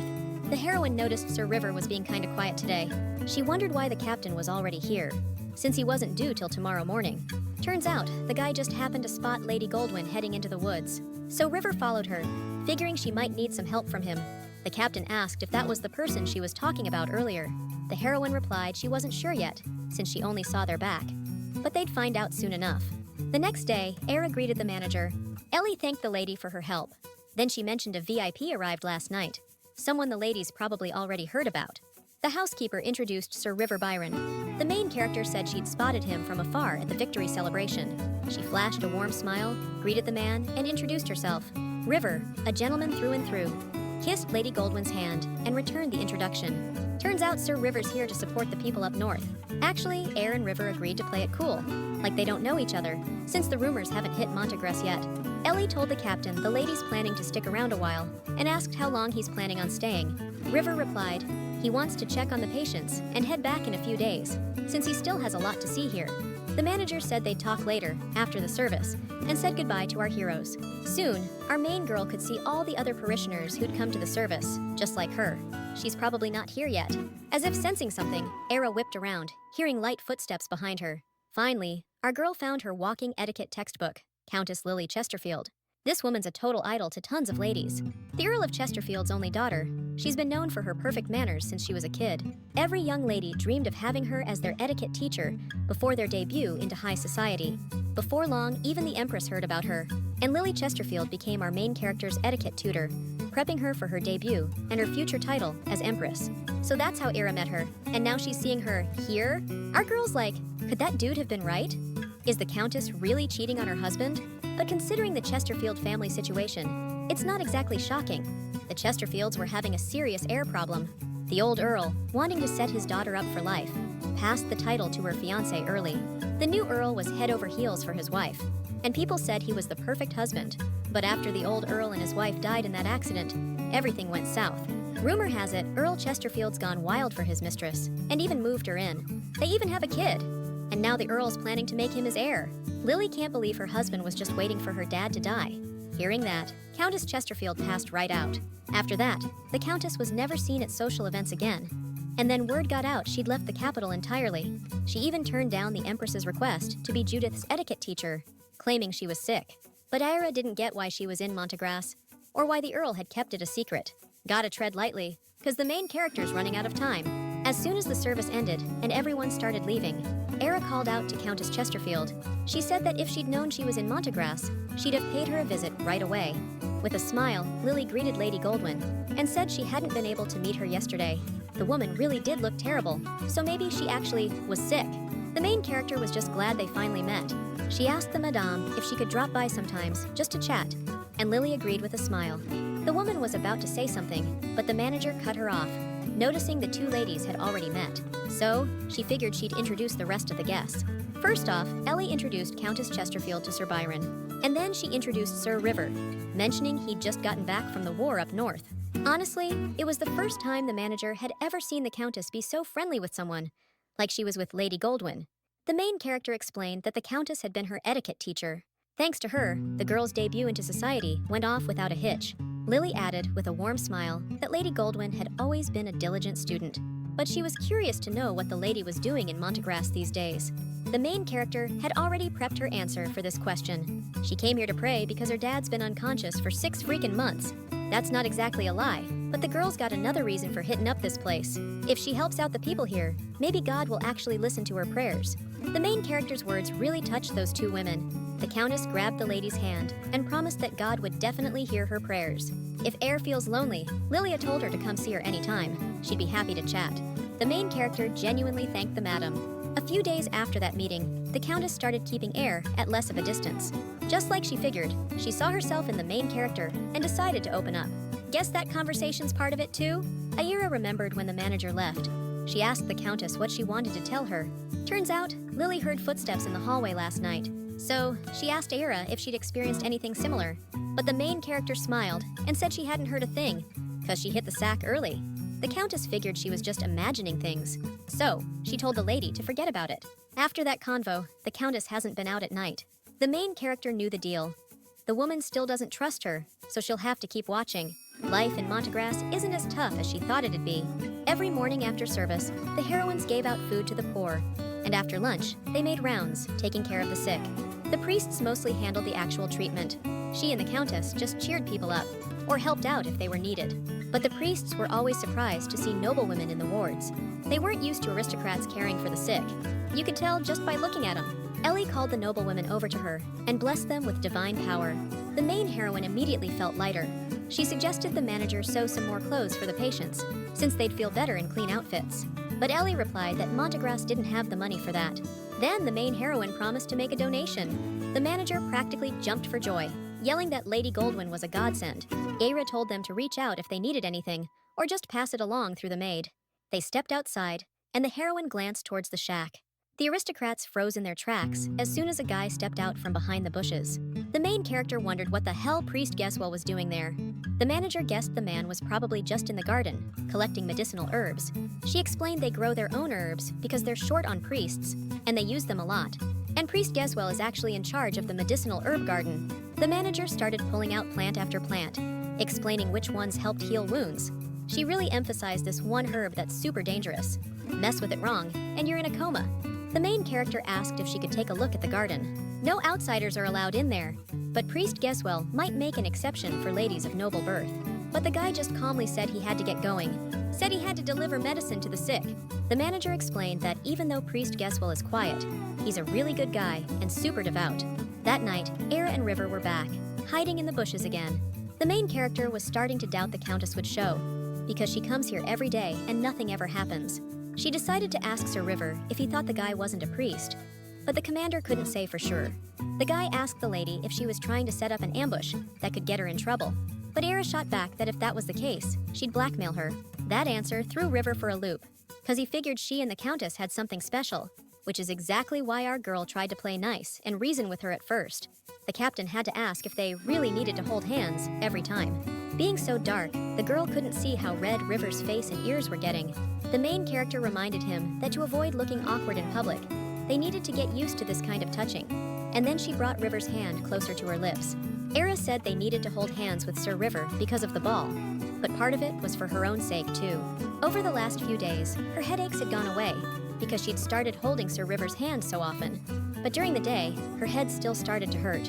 So she needs to see him regularly, but our girl just couldn't get him to stay in Montgraph. Out of the blue, she decided to offer Sir River some etiquette lessons while he's here. He's gonna be the main attraction at the ball. Every noble's gonna be watching him like a hawk, so the guy needs to get ready. River thanked her for the offer, but declined, saying he's a knight. But Ira reminded him that he's also the sole heir to the Byron family at the same time. Up north, during the Monster War, Count Byron lost his whole family, including his sons and beloved wife. During the award ceremony, Sir River was officially recognized as the Byron family heir. But that's not enough to get him accepted into high society, because the guy still needs to ditch that commoner image. He's got the looks, being a war hero and all, and River's got no problem with swordsmanship either. All that's left is to fix up his rough around the edges vibe. So, according to the Klook Empire's history, there's this record of a commoner knight who ended up becoming chancellor. Usually, that spot's only for nobles, but this guy was so exceptional, even the crown had to acknowledge him. His descendants started the Cunningham dukedom, and nobody dares look down on him now, despite their commoner ancestor. Image is the most powerful weapon in high society. Right now, River desperately needs to learn how to act like an aristocrat, so nobody will dare humiliate him. But the dude had no clue how he was gonna pull that off in such a short time. The main character put a finger to his lips, telling him to be quiet, because the Empire's best etiquette teacher was headed to the shack right now, along with Priest Guesswell. The next day, Madame Favre, the seamstress, greeted the lady and said she was honored to work with her. The main character returned the greeting. Madame Fiver brought over the dress sketches and reminded me that I had another job for the other tailors. Aira wants them to make clothes for the patients. She wants them light, comfy, breathable, and tough enough to handle being washed a lot. The lady also ordered 2 dresses, so Madame Fiver asked if she planned on wearing both outfits. But our main character said, nope, because the second dress is for someone else. Ira promised the seamstress she'd explain later, and the woman didn't push it. Then, our heroine went over to the Countess and said hello. With a smile, she asked if she could steal a couple of minutes of her time. Over tea, Era explained to the Countess that they'd invited the tailors to sew hospital gowns. Lily told the madam that thanks to her, things were starting to look up for the patients. The main character thanked her and admitted she'd been super worried about whether she could even be useful here. She's still not sure how long she can stay, but she wants to stick around and keep an eye on things until Montgraph is back on its feet. Lily figured this place would miss her when she left. But the woman agreed with the lady that there were plenty of volunteers around now. Not just Lady Goldwyn, but Lord River too, although he's leaving in 3 days. The Countess could tell something was eating at the young girl just by looking at her face.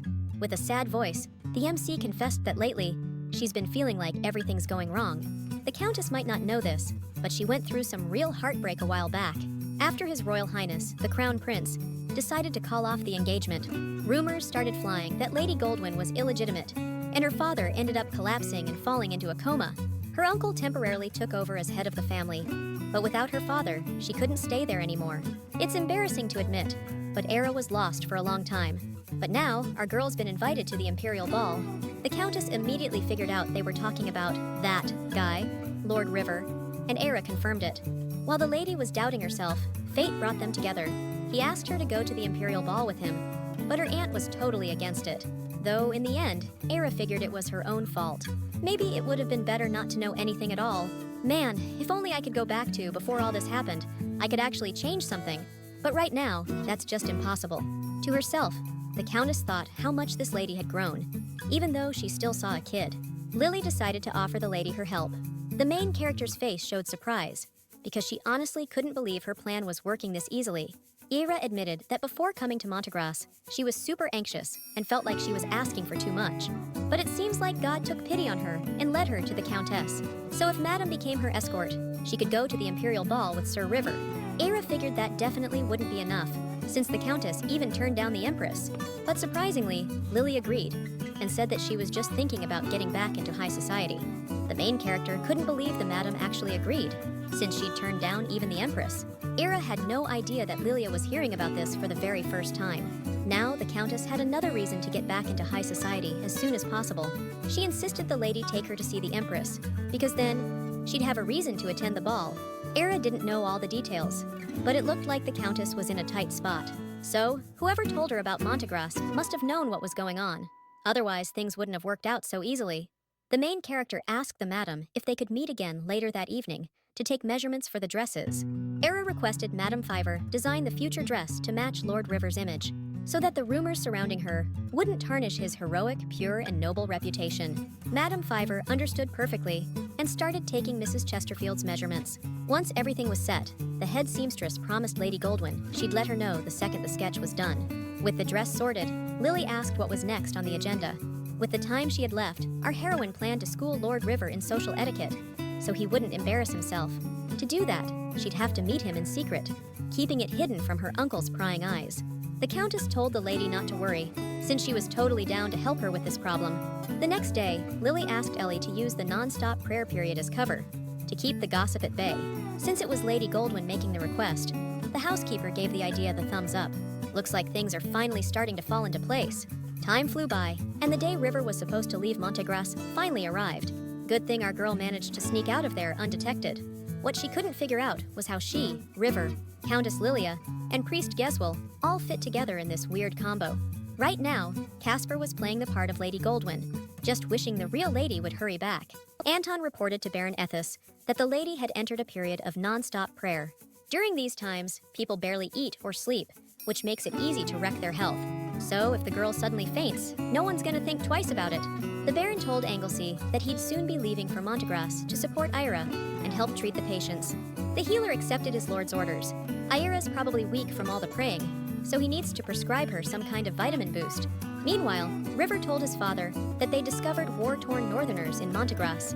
They're in need of help, like right now. The Earl got the report, but he still couldn't figure out how these unexpected guests showed up. River told him he met the Countess Chesterfield in Montgraph, and she wanted to teach him etiquette. The main character herself explained to the Earl that the Countess Chesterfield needed help. They'd need to practice dancing for the ball, but her health wouldn't let her be a suitable partner. Since the Countess was worried about her health, the temple sent Priest Geswell along with them. In a weary voice, Rose Byron told them to make sure this didn't start any gossip. He asked the butler to show the guests to their rooms. Everyone left, and now River was alone with the Earl. Rose asked his son what was up with all this, because he never said he wanted to go to Montgraph to meet Lady Goldwyn. He never seemed interested in women before, but suddenly he's inviting Lady Goldwyn, so there's gotta be a reason. The Earl didn't know everything, but he warned River that hooking up with Lady Goldwyn wouldn't exactly be good for his reputation. River, though, was dead set on proving to his dad that this deal was a win. He quickly flashed the down payment he got from the lady and explained that if the deal went through, she'd hook them up with even more cash. Plus, the lady promised to send supplies up north. The Earl said it was way too much dough for a simple deal, and it could seriously screw them over in the long run. But River reminded him that the reward His Majesty promised for victory still hadn't shown up. Even if it did, that cash wouldn't cover all of the North's needs. And River wasn't about to sit around and watch the North go down the drain. Since the Earl took him in, he was now part of the Byron family, and that meant he was obligated to protect the North. But River was going to do it his own way, and with that, the guy bowed out. What His Majesty feared finally happened. River and Lady Goldwyn met. You can't dodge someone when destiny's pulling the strings. Pretty soon, the first dance lesson kicked off. River kept wondering why his dad looked so freaked out back there. Lost in thought, the dude totally stepped on the lady's dress. He apologized right away, but Era told him to chill. The Countess saw everyone was still all over the place, so she called for a quick break and left the room. Era, looking annoyed, asked Sir River why he was so tense. They gotta look like a couple in everyone else's eyes. The main girl walked up to him and said even the Countess decided to leave them alone. River pushed the lady away, saying he totally didn't expect the Countess to back her plan. But now he was curious how she pulled it off. The main girl remembered telling the Countess about her feelings and instantly blushed hard. River even started to worry when the lady went silent. The main girl shyly asked him not to ask her, because she was kinda embarrassed to remember it. But now the guy was even more interested in what she told her. Era took a step back, but accidentally snagged her dress. She instantly felt herself losing her balance, so she squeezed her eyes shut, bracing for the floor. But Lord River smoothly caught her around the waist. Their eyes locked, and both their hearts started pounding like crazy. The guy asked the lady if she was all right. The main character said she was fine, And just then, Countess Chesterfield walked back into the room. Era immediately pulled away from River, like she got burned. Lily noticed the awkward vibe between the young couple right away. Now that they'd rested up, the woman suggested getting back to training. Okay, now you need to smoothly take each other's hands and look each other in the eye. Lord River, you start with your left foot forward, and Miss Era, you step back with your right. At first, Era thought it was just nerves, and it should be fine, but her heart still won't calm down. From that day on, the young couple agreed to practice every other day. Under the guise of supporting the northern residents in Montgraph, a carriage will be sent from the county.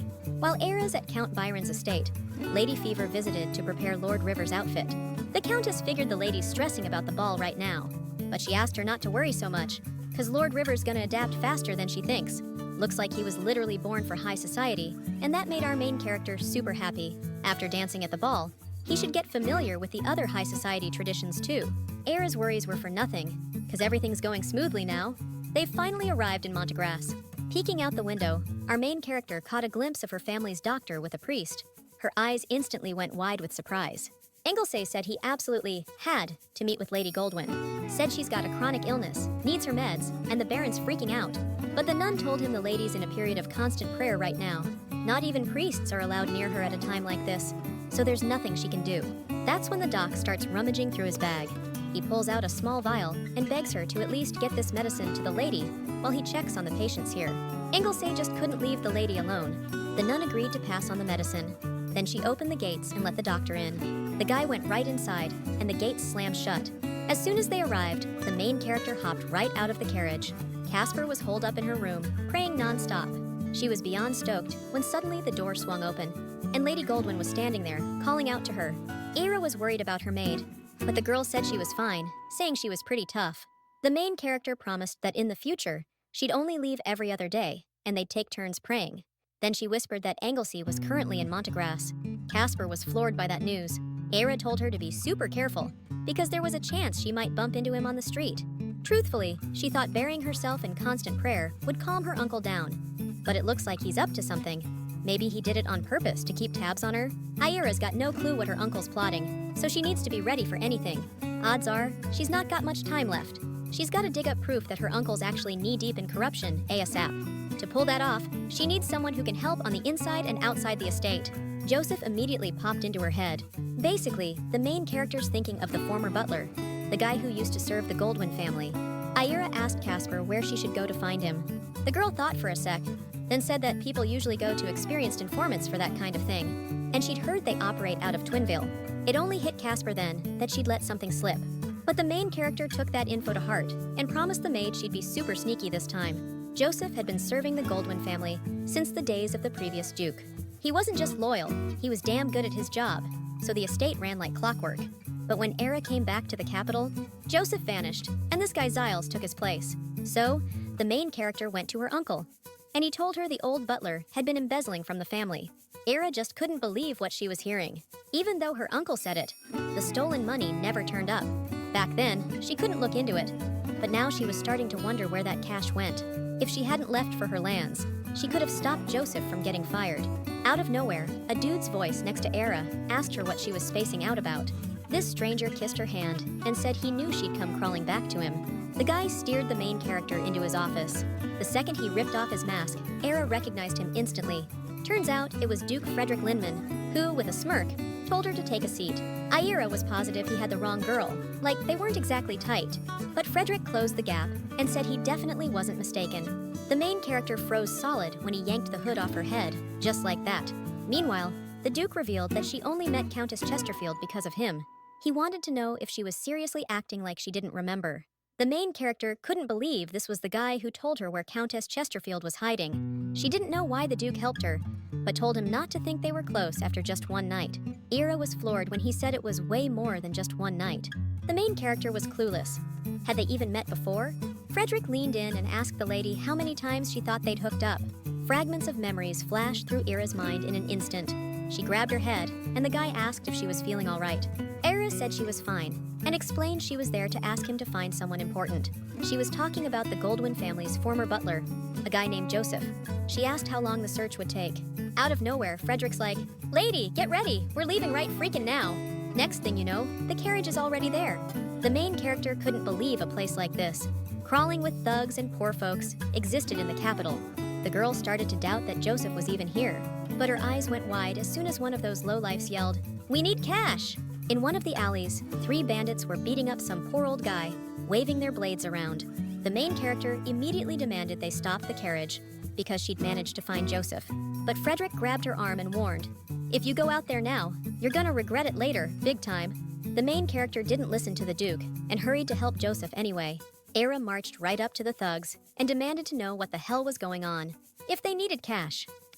She was ready to give it to them, just so these lowlifes would scram. But instead, they turned their attention to the main girl, figuring they could squeeze way more out of her. Era immediately shouted that they wouldn't like it if they even thought about hurting her.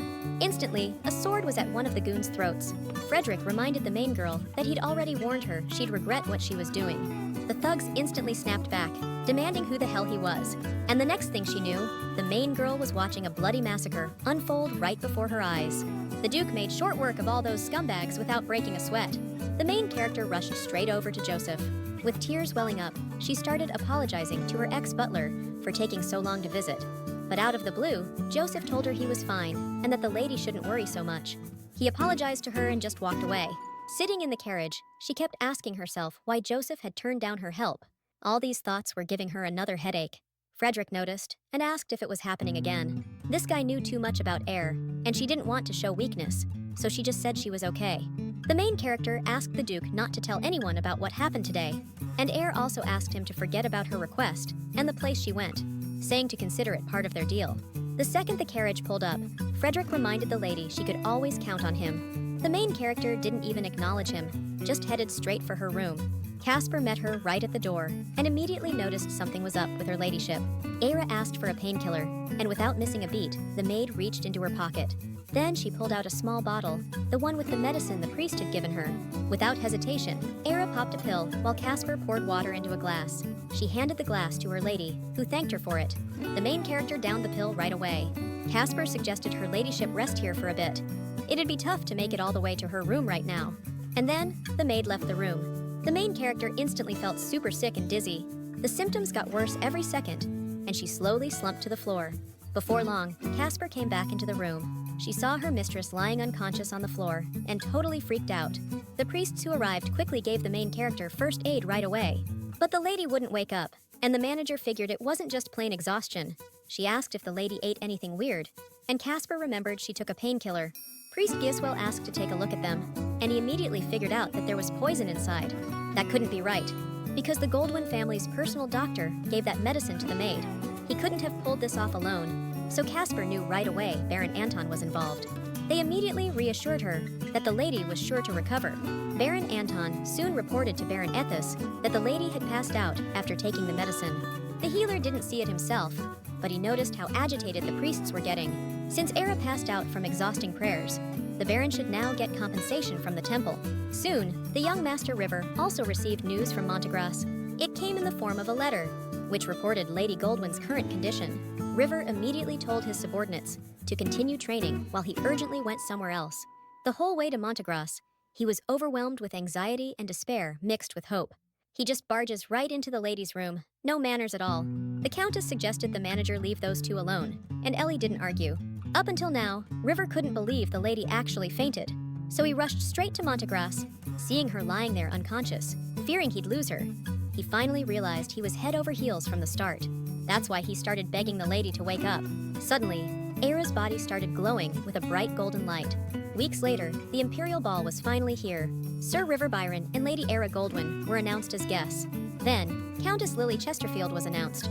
Madame immediately went over to the couple to greet them. The ladies figured Lady Goldwyn picked the newbie as her partner, just to piss off Madame Chesterfield. Being the main attraction that she is, their pairing was definitely turning heads. But she told River to head inside, because her relatives' stares were like they wanted to choke her. After Lord Byron begged for weeks, our girl finally opened her eyes. The dude immediately started asking if she felt any pain, seeing as she'd been out cold this whole time. Just to be safe, he decided to call for some priests and Madame Chesterfield. She instantly felt lighter, but Sir River was still looking at her all worried. Last thing Era remembered was popping a headache pill in the chapel, then nothing. Soon the room was packed, and and Countess Chesterfield explained she'd been searching for the right antidote. Era asked Casper if those pills actually had poison in them. With tears in her eyes, the girl said Mr. Anglesey gave them to her, and she never thought something like this could happen. Anglesey definitely couldn't have pulled this off alone, so Era figured it was an order from her uncle. River walked into the room carrying a tray. Ellie immediately went up to him and asked how the lady woke up so fast after such a strong poison. The man explained that he was just holding the lady's hand when suddenly her body glowed with golden light. Then he set the tray on a chair and told the miss that he'd brought water especially for her. The ball's less than 2 weeks away and they still haven't finished prepping. River was down to train, but he knew the lady needed to rest up right now. But she felt great. The main character started getting out of bed, suggesting to Sir River that they head to the training hall right away. Nobody tried to talk the lady out of it, and River just silently trailed after her. A few days later, Baron Edis Anton rolled into Montgraph. He was stoked that Era had willingly chosen to hang out in this dump and help all this riffraff. But right now, he needed to punish the guys who drove her to this in the first place. The priest was waiting at the door to greet his lordship. He showed the Baron into the drawing room and asked him to wait a sec. Said the priest would be right with him. The wait wasn't long, and before he knew it, another person walked into the room. The Baron's eyes went wide in shock. Standing in the doorway was the main character, completely healed, greeting her uncle with a smile on her face. She was curious why he was so pale, like he'd just seen a ghost. Ethis couldn't wrap his head around it and started thinking Anglesey had double-crossed him. But since Era was okay, he figured he could roll with it. However, the main character decided to tell her uncle that she was going to the upcoming Imperial Ball. The Baron couldn't exactly forbid his niece from going. Still, he decided to tell her that she never actually received an invitation from the Imperial family. But Era told her uncle not to sweat it, because she already had a plan on how to make it happen. Truth be told, Ethis thought the dumb girl would just sit quietly at home. But for some reason, she suddenly decided to go to the ball. One thing the guy was sure of, he was definitely going to humiliate her in front of everyone. The Anton family was pissed, so the eldest son decided to have a little chat with his cousin himself. So, he headed straight for Era. The main character asked, annoyed, why he was looking for her. Lionel was taken aback when this sassy chick told him to spit it out and stop wasting her time. The hero told her she broke her promise, because she originally said she'd chill in Montgraph until the end of the social season, but she ended up embarrassing the family again. But Era calmly explained that her aunt just suggested she spend the rest of the social season in Montgraph, but she couldn't stay there because she was too restless. Era didn't see why she had to listen to her brother's rant, because she hadn't broken any promises. Lionel lost it and started yelling that she wasn't even invited to the ball. Instead, she showed up with some commoner knight and Madame Chesterfield, who ditched her husband and ran off. Ira wasn't about to take insults against her friends, so she ordered Lionel to apologize to them right now. Baron Anton stepped in to smooth things over, apologizing for his dumbass son's behavior. He asked everyone to just brush off Lionel's words and not take them personally. But now the Baron was planning on having a serious man-to-man with Lionel back at the estate. River leaned into the lady and asked if she'd deliberately provoked her cousin. The other ladies started whispering that Lady Goldwyn was nothing like the rumors said. She was actually pretty sharp. The music started up, which meant it was time for all the couples to dance. Glancing at the Crown Prince, Era noticed a smile on his face that she'd never seen when they were together. For some reason, she started thinking about that day again. Suddenly, River reached out and touched the lady's hand. In that instant, the main character felt a sense of calm wash over her. She grabbed the guy's hand and told him to join the dance. River was a little nervous, but Ira calmed him down, reminding him they'd practiced a ton for this. He nodded, agreeing with her. The dude carefully put his hand on the lady's waist, and they started spinning to the music. The main character thanked Lord Byron for his help. River gave her a confused look, and Era explained she meant when he was holding her hand a few minutes ago. For some reason, holding River's hand calmed her down, and her headache went away too. The brunette was glad to hear that. Era asked if all the stares bothered him, and River said he was used to it by now. All the guests at the ball were impressed by them as a couple. River's gonna be drowning in fan mail after this, and he's gotta personally answer most of it, or his rep's gonna tank hard. The main girl was right to pick Sir River. I mean, the guy's gorgeous, noble, and everyone's eyes are glued to him. But she can't rely on him alone, which means Air needs to find some new allies this social season. The Emperor and Empress were watching the ball. You could see the longing and sadness in Servian's eyes. She was watching Lady Goldwyn and Lord Byron, who were clearly enjoying each other's company. Liam asked his wife if she was still worried about the Crown Princess. She spent so long searching for an etiquette teacher, so the Emperor came to that conclusion after observing her. The truth is, she's worried she's gonna screw up. It's her first time showing up as the Crown Princess after all. Looks like she was wrong though. The Emperor figured the etiquette teacher didn't have to be the Countess of Chesterfield. Still, Liam never expected the Countess to show up here as Lady Goldwyn's chaperone. Not after she turned down the Empress. The Empress said the Countess was in poor health, and Lady Goldwyn already knew etiquette, so she just needed someone to go with her. Liam caught himself thinking about how his wife always looked after Lady Goldwyn, like she was made of glass. Servian gave him a sad little smile and said that was true. Truth is, she was worried Aira couldn't handle things, but it looks like she's bounced back. Or maybe she's just putting on a really good act. After the ball wrapped up, the Countess asked the lady if she was planning on heading back to the Goldwyn estate, but the main character said she was more comfortable here, then asked the Madame what she thought. Lily didn't get a chance to answer, because the Montgraph estate manager came strolling up. Ellie walked up to the young lady, real polite, and asked her to step aside for a sec. The Countess said she'd head to her room then, and the headmaid showed the lady which way to go. Following Ellie, the blonde wondered if something messed up was going down in Montgraph again. Maybe the headmaid's gonna hit her up for cash again. Ellie led the main character to a room, and Aira immediately asked if something urgent had happened. The headmaid said everything was cool, she just wanted to ask something. This might sound out of left field, but Ellie asked the lady if she gets headaches or has trouble sleeping. The main character was stumped, like, how did she know that? She always hid her pain, and ever since she got here, Sir River kept the bad headaches away. Instead of answering, Aira just asked why she was asking. Ma'am, I'm so sorry if I offended you. It's just something's been bugging me. Whatever it is, our girl knows better than to spill the beans about her sickness to Ellie. Aira said she felt kinda crummy after her dad got sick. But it passed quick, and she's totally fine now. The manager sheepishly admitted she just heard the lady wasn't feeling so hot and started to worry a bit. In that case, Ellie was free to go. But our girl still couldn't figure out how she found out about her health problems. Could be Baron Anton had a hand in it. A few days later, the main character got a crazy amount of invites to all kinds of events. Casper noticed the lady's been sleeping like a baby lately, and her complexion's way better. Even though Aira hadn't seen Sir River since the ball, she really hadn't had any more headaches. If things kept going this way, she wouldn't need to see him so often. But for some reason, the main character didn't want that. Ira was curious how Madame Chesterfield would react to those letters, since she was probably in her room right now. Suddenly, Casper revealed that Madame left Montgraph this morning. Turns out, Count Chesterfield urgently wanted to see her. They say he hadn't contacted her even once since she arrived in Montgraph. But then, he suddenly decided to do this.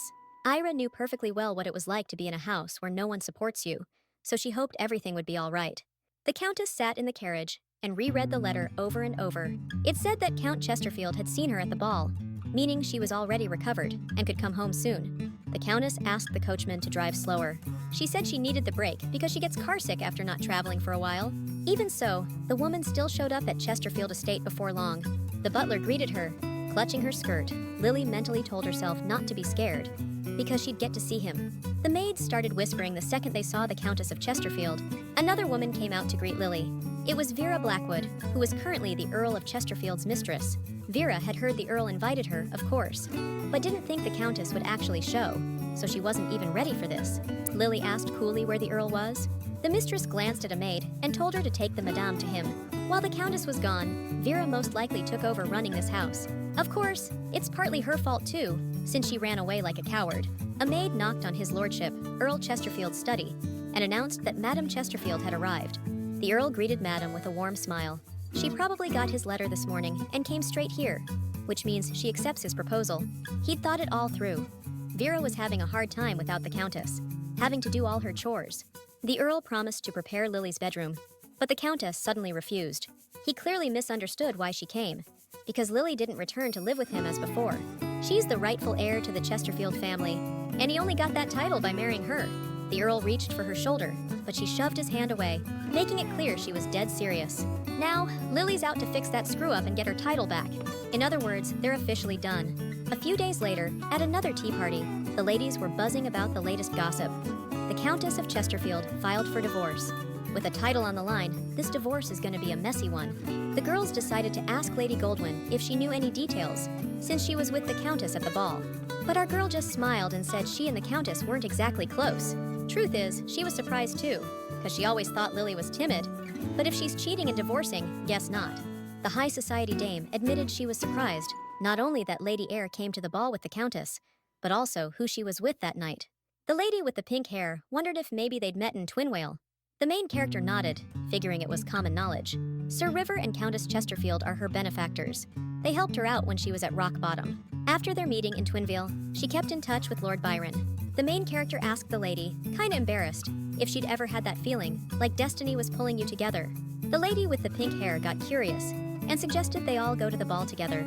And the main character replied that it was Sir River who suggested it. River said she hadn't been out in forever, so he'd go with her, just so she wouldn't worry. Lord Byron was down for it, even though he was nervous about his first ball. Suddenly, Era realized she was going on and on about him, and felt a little ashamed. The main character was glad she went to Lady Richmond's party. She's tight with the Goldwyn family and lives for gossip, so she's definitely spilling the tea about her and River. Era's showing off a bit, but she's got to keep up appearances. It's the only way she's getting back into high society. And her uncle won't be able to touch her anymore. Looks like our girl's got another headache coming on. After that blackout, she was feeling good on her own, even without Sir River. So she let her guard down for a sec. But now she's got to go see him, ass up. Later, at the Byron Estates training grounds, Sir River just couldn't focus on his workout.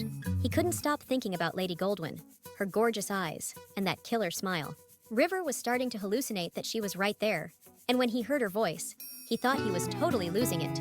The main character, totally surprised, asked him what he meant. River yelped, completely caught off guard. He was losing it, wondering if this was actually real this time, and not just in his head. Air thought the guy looked bummed out, like he wasn't expecting to see her there. River quickly replied that he was just surprised by her visit, and she laughed, saying she was just messing with him. Getting closer, the main character said she needed some help, asking River to spare her some time. The guy's face flushed red again. He immediately turned away and suggested they go inside. The characters headed to the living room, and soon a maid brought in some fragrant tea and set it on the table. The main character thanked the maid and asked her to leave her and Sir River alone. The guy figured she wanted to ask for help with something she didn't want anyone else knowing about. Surprisingly, the girl said no. She just knew Sir River would be more comfortable without other people around.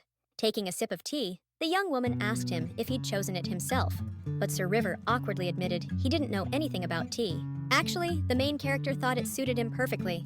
If he ever had other guests, Era suggested serving them this tea. Sir River then asked the lady what she wanted to talk to him about. The main character explained that she'd gotten tons of invitations after the palace ball. But some parties you gotta bring a date, so Era decided to ask Sir River to escort her. The lady didn't have any special requests. She just wanted River to pretend to be her lover, like he'd done before. Of course, Era promised to pay him back, since their deal wasn't over yet. She had no idea River would have done it even without a reward.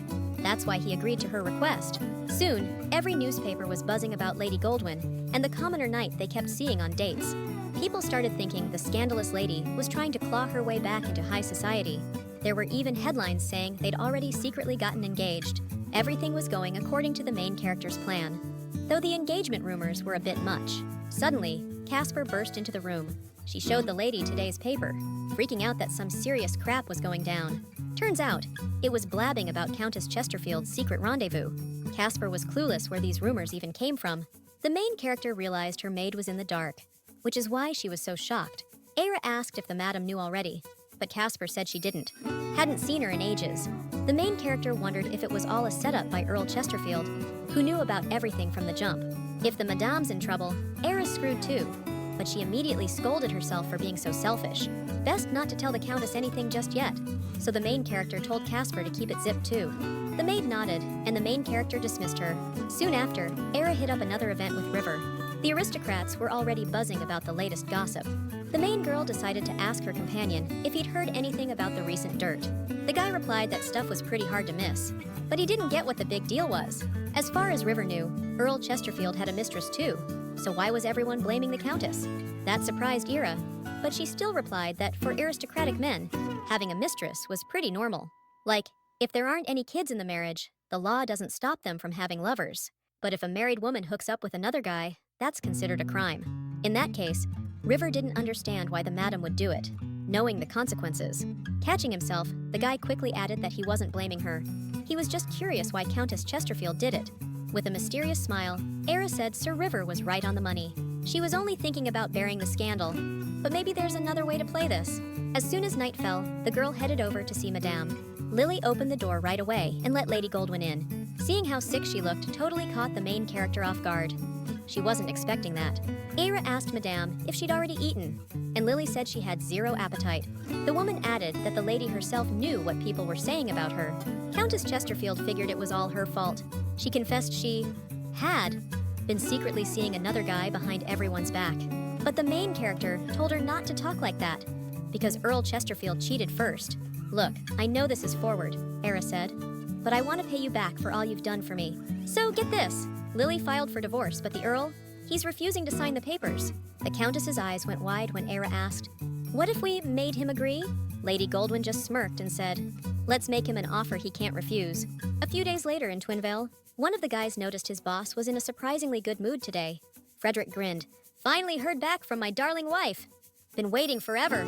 The maid led the lady to the study and announced, "The Duke's expecting you." Then she opened the door and let her in. Frederick greeted his wife with a smile. "They finally found each other again, huh?" Duke Lindman knew right away the lady needed his help again, and she nodded, ready to spill everything. But Frederick told her to hold up, said he wanted to guess first. It could be news about Joseph, or something about Baron Anton. She was surprised when he finished with information about Count Chesterfield's weakness. Eyre was interested in all of it, but right now, Chesterfield's weakness was the most important thing. Frederick asked if she'd decided to help his wife, instead of blackmailing the Countess with that information. Anyone else in her shoes would have done exactly that, but Eyre couldn't do that to the Madame. The Duke said he didn't know much about Count Chesterfield, so he'd send an invitation when he had more info. The main character wondered if she really needed to come in person. It wasn't required, but Frederick just wanted to see her again on a whim. Those words didn't impress the main character at all. She sighed deeply and said that in that case, they'd see each other next time. The lady left, and Frederick laughed loudly, saying she was as cold as ever. He actually kind of liked it, though. His subordinate returned to the room and told his lord that a man had come about investments. Frederick irritably reminded him that he'd already asked him to politely refuse. The guy actually tried, but for certain reasons, he couldn't manage it. The Duke couldn't believe this dude had the nerve to just show up like that. The coachman asked Lady Goldwyn if she was heading back to Montgraph, or if she had other business. Reluctantly, she asked to be taken to the Goldwyn estate. Our girl hated that place, but she needed the cash right now, because she had to pay off Sir River. Stepping onto the estate, the head housekeeper greeted her immediately. Merlin asked, all flustered, what she was doing there, since she hadn't given any warning. She said she was just there to pick up some things, and it turned out her aunt and uncle weren't even home. That news made Eyre happy. The housekeeper awkwardly asked how she was feeling, since she'd fainted earlier. Our girl smiled and said she was doing just fine now. Merlin didn't expect the lady to ask if she was okay too, since she looked like crap. The woman just said she was a little tired. Nothing to worry about. Eyre told her to speak up if her uncle ever messed with her, but Merlin insisted everything was fine. But the woman assured her that the Baron treated her very well. The main character nodded and said she'd head up to her room then. Soon after, Eyre left the family estate. But in that time, her uncle and aunt had managed to return. The Baron and Baroness immediately noticed the carriage parked near the estate. They were super surprised to see Eyre with a suitcase. Marcella asked the girl, clearly annoyed, what she was doing there, since she hadn't given them a heads up. That's kind of rude of her, considering a lady could have done anything in this place while the owners were gone. The main character shot back, saying the Baroness was talking like she owned the damn house. Marcella wasn't expecting that kind of response. My uncle chimed in, saying his wife was just surprised by her dropping in, and blurted out something dumb. Eyre replied that it wasn't a big deal, seeing as her uncle was just managing the estate for now. The main character was about to leave, but the Baroness stopped her. She asked Eyre, all ticked off, what she was planning on taking, since she already blew through a ton of jewels. If things keep going this way, Eyre's gonna run through the entire Goldwyn fortune, so we need to put a leash on her spending. Edis Anton jumped on that bandwagon. Before they start talking about wasteful spending, maybe they should look in the mirror, rolling in luxury and blowing cash on trinkets. But Eyre can't afford to piss them off right now, so she's better off keeping her mouth shut. That's why the main character promised she'd ask her uncle for permission before spending the family's money from now on. She said goodbye to her relatives, promising to give them a heads up next time before visiting. Edis Anton had no clue what Eyre was planning. She used to be so quiet and obedient, but now she's clearly hiding something. The guy remembered that right before passing out, his brother was trying to get a hold of Count Byron. He'd need to look into that more, but first he had to put Eyre in her place. The Baron pulled a business card out of his dresser. It's been a while since he paid a visit to the head of the Lumiere Company, so it's time to fix that. A few days later, Eyre read about an unresolved scandal involving an illegitimate child. She tossed the newspapers aside, deciding she couldn't read this crap anymore. All this time, Eyre thought she was in control, but it looks like it's the other way around. She tried to calm herself, thinking that once she sorted things out, these rumors would just vanish. Frederick presented her with intel on Earl Chesterfield. It's packed with details, even small stuff, so he offered a summary, but she politely declined. The Duke nodded approvingly, saying you never know what might be useful, so it's best to read and memorize everything. Turns out, Frederick only offered to give her the quick rundown as a joke, but then he noticed the lady probably needed another favor, since one paper keeps writing nasty things about her. Era just asked him to ignore it. Her uncle's probably behind it, so if she gets involved, things could get even messier. Frederick told the lady to let him know if she couldn't take it anymore. He hated seeing his mistress so bummed out. The main character revealed she wasn't just gonna sit around, she already had a plan. Her goal, to take back what's rightfully hers. And to do that, Eyre might have to go after her own uncle. The Duke was surprised to learn the lady had been trying to meet with the Baron's people, but nobody was willing to talk to her, not even Lionel's pal Anton, or the Crown Princess's crew, which wasn't exactly shocking. Lionel's getting squeezed by the Baron, and the princess's people are just too scared to mess with Lady Goldwyn. Eyre's definitely having a rough time right now.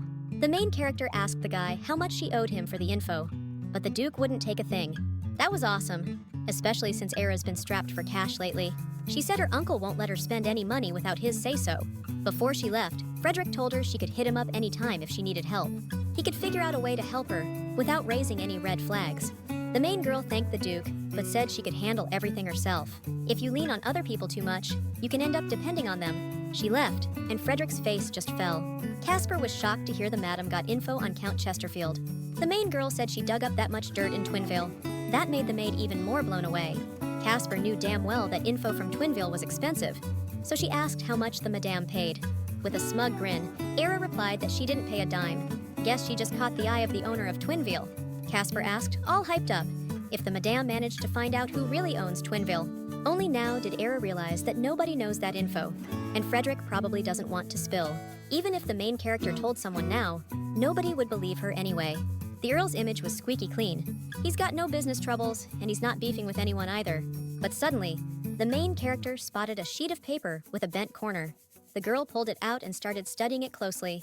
They were talking about shady dealings with the charity gala money, and then info about the estate staff. So, Eyre now knew Earl Chesterfield's soft spot. Gotta save all this, no matter what. But then, bam! Another killer headache slammed into our girl. Casper freaked when her mistress suddenly doubled over, letting out a quiet groan from the pain. This hadn't happened before, so she had no clue why she suddenly felt so damn awful. The maid suggested calling for a priest, but Eyre shut that down. She decided she'd head straight to Sir River's place first thing in the morning. And that's exactly what she did the next day. Turns out, our main character didn't get a wink of sleep all night. Eyre feels awkward hitting this guy up for help, only when she needs it. But hey, that's the deal. Gotta pull yourself together, and everything will be fine. Except instead of Sir River, Countess met Count Rose Byron. The guy explained he was covering for his son, who's out of the estate right now. Eyre, all bummed out, apologized for bothering him. She was about to bounce, but the Count asked her to stick around for tea. Of course, our main girl couldn't say no. She asked the Count if he had something he wanted to tell her. Looks like Rose heard the lady's been looking for River a lot lately. Of course, even though he's been accepted into high society, his duty is still to be a knight, protecting the North. Lady, you gotta understand. He can't just hang around the capital forever, playing house with you. Eyre straight up asked the Count if he was pissed, because it seemed like she was using Sir River. But the guy didn't think that way at all, and actually figured River needed to be used in a way. The main character was clueless, like, did the Count even know what she was after? But Rose thought this whole approach was kinda messed up, since it felt more like trying to salvage her rep. The Count wasn't convinced that constantly being in the spotlight was really doing River any favors. The main character tried to explain herself, but a sudden wave of pain stopped her cold. Rose noticed the lady's change, and out of the blue, she asked what the hell she should do. Everywhere she goes, it's just suspicion and side-eye, so she can't even think straight. The blonde just went with a method that gets instant results, you know? Realizing what she'd done, Eyre immediately apologized, saying she's been super irritable lately. Out of nowhere, Count Byron revealed that Duke Goldwyn tried to reach him right before he collapsed. Rose had things he wanted to tell him, but he never got the chance. He really wanted to get the message across, so he begged the lady to protect the Duke Goldwyn family. So Count Byron and the main character's dad knew each other. Eyre promised she'd definitely protect her father and help deliver what was left unsaid. But if the Count ever starts trusting her, he can tell her about it himself whenever he's ready. Rose was hoping that would happen soon. Before long, the main character was back in Montgraph. Casper ran out to meet her. The maid asked if Sir River was back, and Era said he hadn't been in all day, so she just left. Casper learned that the lady was having a really bad headache again. She decided to tell the priests, so they could give her at least some medicine, but the main girl said not to bother. Suddenly, a man appeared in front of the girls. It was Priest Geswell, just coming back from the herb garden. Without hesitating, Casper asked if he happened to have any herbs that help with headaches. It seems the lady has a really bad one. Geswell asked the lady to stay in her room, as he would prepare a brew himself and bring it to her. The maid immediately thanked the priest. The guy said it wasn't a good idea and just walked off. At first, Geswell the priest seemed cold and harsh to Casper. But once you get to know him, you realize he's a genuinely good dude. Casper asked the lady how the medicine tasted. The main character replied that it was totally bearable. Maybe it was just her imagination, but her headache actually felt a little better. The maid was super happy to hear that. Suddenly, there was a knock at the door, and the lady was told she had a visitor. Since he showed up so unexpectedly, the main character started to think it might be her uncle. But it turned out Sir River Byron urgently requested a meeting, which really surprised her. Ira headed straight for the guy. River asked her what the Count had been talking about. The dude just started blushing the second he laid eyes on her. She gently touched his hair and said it wasn't anything important, so he shouldn't worry. Instead, she held out her hand and suggested they take a little walk. River's face turned even redder, but without hesitating, he took Era's hand. She figured he'd come specifically because he was worried about what she and the Count were discussing. If she really wanted to hide it from him, River wouldn't have even found out. Era stood in front of him and told him that since he'd come to her himself, everything was okay now. All she wanted was to see him. Every time the main character made that face, River couldn't hide how flustered he was. But then, out of nowhere, he said it was a good thing if nothing really happened. Era admitted she wasn't actually sure she was doing things right. She can barely handle her own stuff, and now she's just causing problems for everyone else. The main character decided to ask Sir River if he'd ever felt burdened or annoyed because of her. But the truth is, that thought never even crossed the guy's mind. Even though the lady does give him a hard time sometimes, but even with that, he enjoys being around her. So he told her to always call him if she ever needed help. He's always ready to be used. Era chuckled, saying that sounded just like a confession of love. River immediately apologized to the lady if that's how it came across. But the lady didn't think he should apologize, since every woman would want a confession from Sir River. The dark-haired guy suddenly asked, "What about her then? What would she do if it was a real confession?" The main girl thought about it, then said he couldn't actually confess to her, so the conversation was pointless. But either way, she thanked him for saying it. However, she wasn't planning on using him the way he suggested. Instead, maybe the main girl would need his help again soon. She promised to let him know as soon as she decided. With a warm smile, River said he'd be looking forward to it. The main character knocked on Countess Chesterfield's door, asking if she had a minute. Lily told Lady Goldwyn she could come in. Era asked the Countess if she'd thought about what they'd discussed last time. The woman decided to take the lady's advice and divorce her husband. The court battle's gonna be rough, but when it's over, she can finally find peace. The main character suggested the Countess tell her what's been happening at the manor. She even showed her a portrait of a servant who worked at the Chesterfields' mansion. But the Countess didn't recognize him at all. Era explained that this guy worked at the mansion until recently, then suddenly quit. In that case, the main character figured they should bring him in for questioning. Since Lily's been gone from the mansion for a while, we gotta know what's going on there. Better safe than sorry, right? Honestly, this should be Countess Chesterfield's job, but she feels bad about what happened to the lady. The main character said it's fine, and that she'll try to get as much intel as she can. The Countess was super grateful to Eyre, and she even used her first name. The blonde smiled and said she was happy to help out.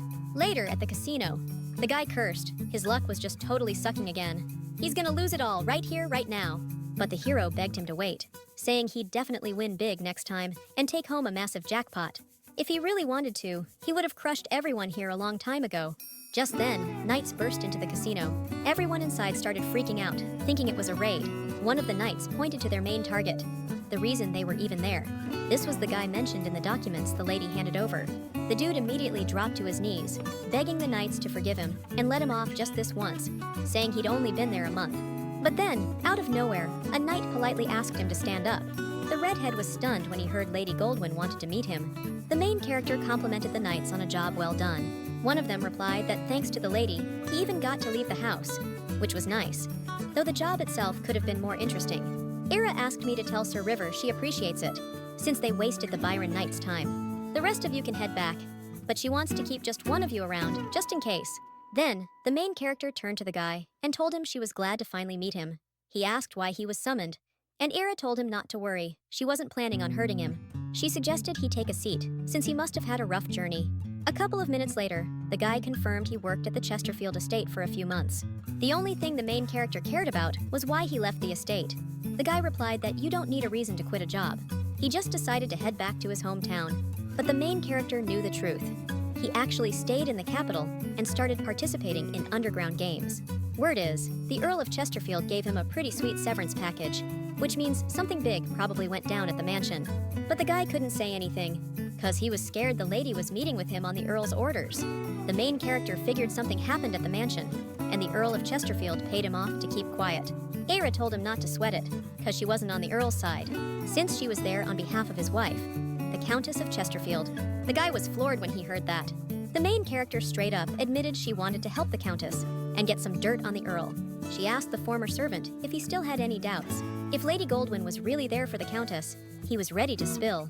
He was going to start his story back when the lady of the house was still living in the mansion. The main character told him the more detail he gave, the better. The ex-servant said when he first started working at the mansion, the Earl and his wife had just gotten married. Before that, nothing really happened. But once the Earl brought his mistress into the house, everything changed. Every time Vera showed up, he was over the moon to see her. And the mistress, she'd always be late because she wanted to look her best for her darling. They weren't even hiding their affair from the Countess. It was like the lady of the house didn't even exist anymore. Still, there were some who felt real bad for her. Every time the servants were secretly whispering about it, Vera noticed and strictly ordered them to get back to work and stop gossiping. Eventually, the lady couldn't take it anymore and left the mansion.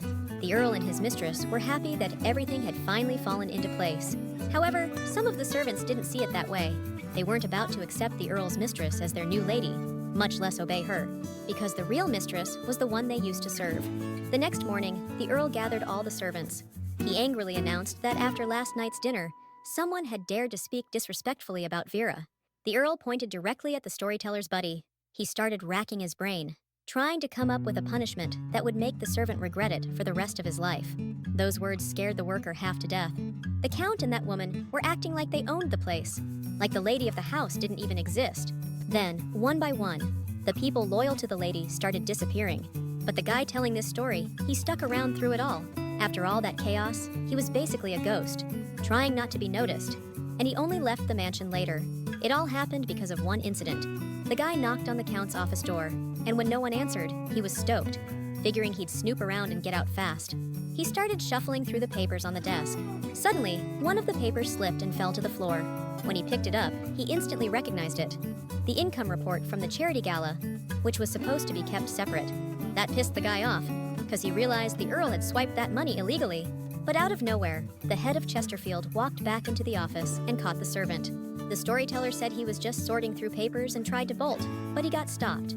The Earl knew right away he'd seen something. Our guy froze, his heart pounding like crazy from the fear. It was way too obvious to miss. The servant started making excuses, saying he didn't understand any of it. But the Earl didn't even listen, just fired him, and then threatened him, saying if he left the house quietly, at least he'd save his miserable life. Ira figured the guy got severance pay, left the mansion, and then started gambling in underground games. If only they had solid proof on the Earl of Chesterfield. The main character wondered if any of the remaining servants still had the Countess's back. The Chesterfields' divorce hearing went down quietly in late June, after the social season wrapped up. The court document confirmed the Earl threw fancy parties, but pocketed the donations. The Chesterfield family head couldn't figure out how the truth got out. A faint smile played on the Countess's lips. She'd met with someone a little earlier. Pulling back her hood, Lily asked the girl if she'd found what she'd asked for. The maid nodded and handed the document to her mistress. The Countess Chesterfield promised to reward her handsomely as soon as she was back at the mansion. But the girl replied that she didn't need any reward and just wanted her mistress to return quickly. The Count clenched his jaw, practically spitting with rage. He couldn't hold it in anymore, exploding that he wasn't the only one to blame. That woman had been cheating on him too. The judge turned to the Countess, asking if this was true. Lily answered honestly, stating that it was. After the death of the previous Earl and Countess Chesterfield, her parents, her husband, practically moved his mistress into the house. Even when he was playing the doting husband, he was sneaking around with another woman. Sure, Lily cheated during the marriage, but it was already over by then. She was just looking for some comfort. But this divorce isn't happening because of her infidelity. It's because of the crimes committed by Earl Chesterfield. The judge listened intently to the Countess's words, and I was ready to deliver the verdict. Countess Lily Chesterfield has confessed to her infidelity, but it's also been established that Earl Chesterfield himself cheated during their marriage, with a mistress who now lives on the estate. Furthermore, in the Countess's case, her actions occurred after their union was already broken. Meanwhile, Earl Chesterfield has disgraced the family honor and severely damaged its wealth. Therefore, the court rules to dissolve the marriage between the Earl and Countess Chesterfield, and all property is returned to the Countess. Moreover, the title of Earl is revoked and reverts back to Countess Chesterfield. And with that, this court is adjourned. Lily was immensely grateful to Lady Goldwyn, because without her, she wouldn't have been able to find the evidence. Now, the main character must return to the mansion, as the social season has already ended. Countess Chesterfield stated that if she ever needs help, the lady can always turn to her. Finally, everything's fallen into place. Now it's the heroine's turn to take her rightful spot. The next day, Lady Goldwyn returned to her family estate, but she knew nobody was expecting her. For a split second, she wondered how Joseph was doing. The heroine knew damn well she needed to weaken her uncle's influence in Goldwyn to get what she wanted. And the first step was getting him back here. Soon, the Goldwyn family gathered together for dinner. Lady Goldwyn could feel it in her bones. The disgruntled Baroness Marcella had something to say to her. Not waiting around for it, she stood up and announced she wasn't feeling well, so she was heading to her room. Marcella was furious, but the Baron suggested finishing their meal. They told him his niece blacked out in Montgraph, but that didn't happen, so the guy decided to talk to Inglesey about it. Just then, River finally made it up north to the Byron territories. The people were stoked to see their lord. They rushed over, and River immediately apologized for showing up so late, but they just smiled and said the compensation let them completely rebuild the village. A kid ran up to River and excitedly said he wanted to be a noble knight just like him, because he wanted to help people the same way. After all, thanks to Lord River, his mom was able to get treatment. She got hurt by monsters, and they didn't have the money for urgent care, but now they can save her. All the adults are saying it's all thanks to Sir River. The guy patted the kid on the head, said it was a worthy goal, and promised he'd definitely become a great knight. But River had to get moving, so he said his goodbyes to his people. Truth was, he thought he was pathetic, taking credit for Lady Goldwyn's deeds. She's the one everyone should be thanking. The main character secretly followed the servants. The short-haired maid straight up shoved the poor girl, and then started yelling at her. The servants who'd worked there forever now had to listen to the new ones. To change things, the main character would have to start small, just like her uncle did back in the day. Era went back to her room. She wasn't expecting to find Casper inside, who asked the lady if she was already done with whatever she was doing. If the mistress ever needs help, she's always ready to lend a hand. The main character nodded and asked the girl for a favor. Casper jumped right on it, eager to do what her mistress asked. She came back soon after with news. The servants were clearly divided, one group straight up hating the other. Era wanted to know how it was affecting their work. Casper checked out the kitchen, where only a few people were working. But one stood out, the one Lady Goldwyn had mentioned, bossing everyone else around. No matter how important that person was to her uncle, he wouldn't give her that much power, and the main character knew it. Era requested a meeting with her uncle, and it took 3 days to get a response. Edis cut right to the chase, asking his niece what she wanted to talk about. The main character explained that there were some issues brewing among the servants. Some of them started bossing others around and slacking off on their own jobs. Era lied and said the maids came to her because things were seriously messed up. Addis Baron promised he'd talk to them about it, but the main character stood her ground, saying those servants needed to be replaced as soon as possible. Her uncle started explaining that replacing servants wasn't that simple, because everyone would have to be paid severance at the same time. To which she replied, "If the staff starts undermining discipline, it'll lead to a full-blown revolt from the top down." Taking a deep breath, her uncle asked for a list of the servants so he could keep an eye on them and take action. As soon as Attis left, the main character let out a sigh of relief. Now all she had to do was meet with Joseph. Once they arrived, Frederick, like a true gentleman, helped Lady Goldwyn out of the carriage. The main character clocked Joseph right away, snatching some little bag from some dude. She was about to jump in, totally tuning out Frederick, who was nervously telling her to chill. But the girl jumped right into the middle of it and asked what the hell was going on. The guy pointed at Joseph and said that this dude had stolen something and was now denying it. The ex-butler dropped the money bag and bolted as soon as he saw Lady Goldwyn. The main character chased after Joseph and caught up to him pretty damn quick. She wondered if he'd been deliberately avoiding her all this time. Era asked him for a few minutes, and Joseph finally agreed, knowing it had to happen sooner or later. River got an invite to a Royal Guard tactical meeting about monster control. If he accepts, he can head to the capital and maybe even see Lady Goldwyn. Joseph led the lady and her companion into the building, apologizing that there weren't many places to talk privately around here. Era replied that if they just needed to talk, anywhere would do. The main character sat down at the table and thanked Joseph for his time. First thing, she wanted to know how he ended up in a place like this. Era promised Joseph she'd help him get back to the Goldwyn mansion as a butler, but the guy just straight up said he wasn't going back.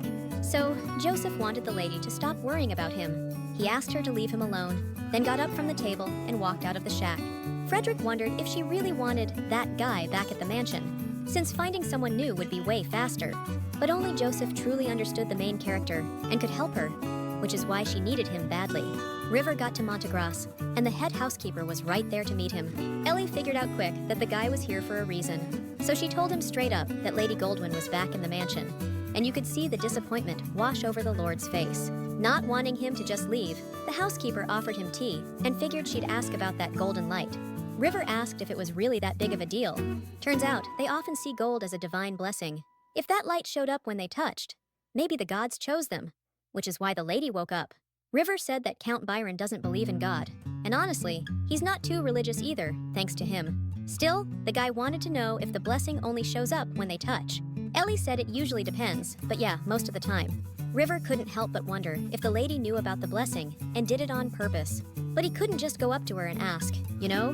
The next day, the main character headed to the main temple.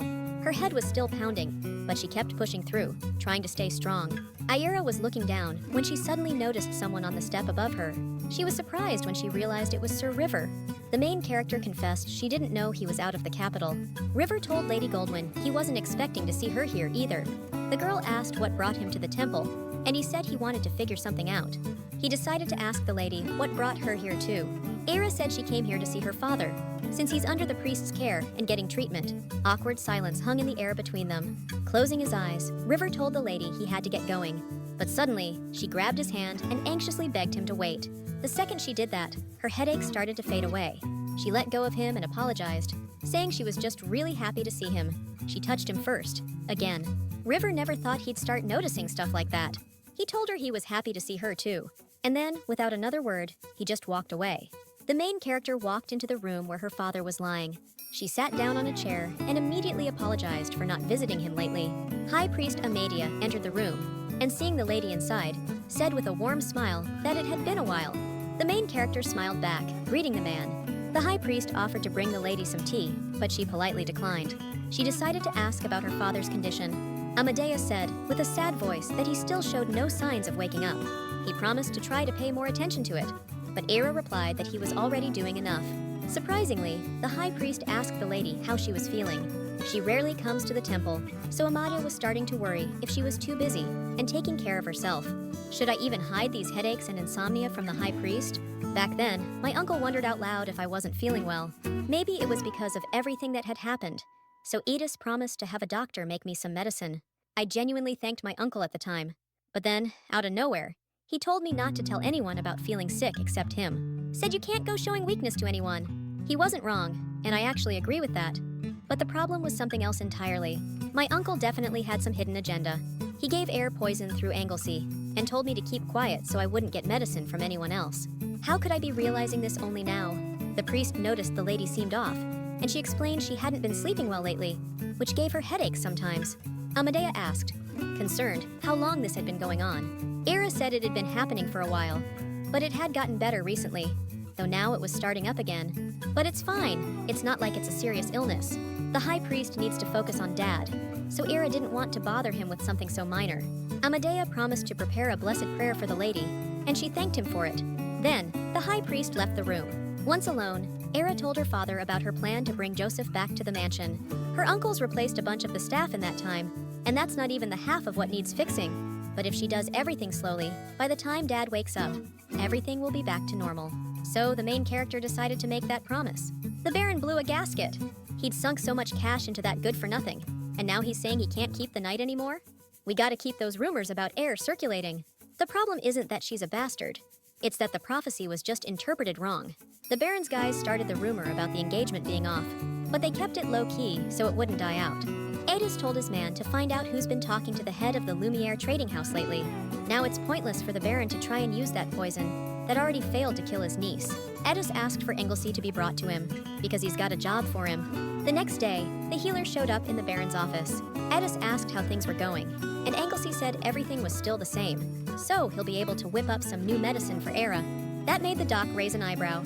Since the old poison didn't work, maybe she found an antidote, so we gotta go back to the tried and true. The Baron reminded him that his patience ain't endless.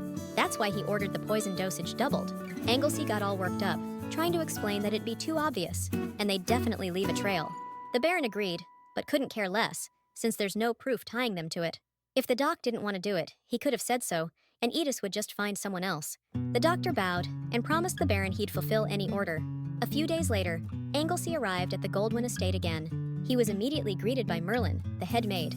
The man opened his suitcase to find and hand over the week's medicine to her, and then he gave her the vial. He asked her to make sure the lady was taking it properly. Merlin handed Anglesey the lady's blood sample for the week and asked if he shouldn't know how she was feeling. The apothecary admitted he was worried that her condition remained the same. The head maid was certain the lady would recover soon, since Anglesey was the one making the medicine. The man nodded, and before leaving, asked her to take good care of the lady. Ultimately, he failed to increase the dose of poison. Anglesey got lucky the maid grabbed the medicine, someone clueless, not the Baron who definitely questioned the dose. Right then, River ripped open the letter he'd gotten. Inside, Era apologized for their last encounter and asked to meet up, saying she'd lay all her cards on the table. River could have just bounced and headed north. But instead of leaving things sour, he figured he should face her, even if it stung. So, the guy wrote back, and they met up soon after. Sir River invited the noble lady to his place. The main girl thanked him for the invite.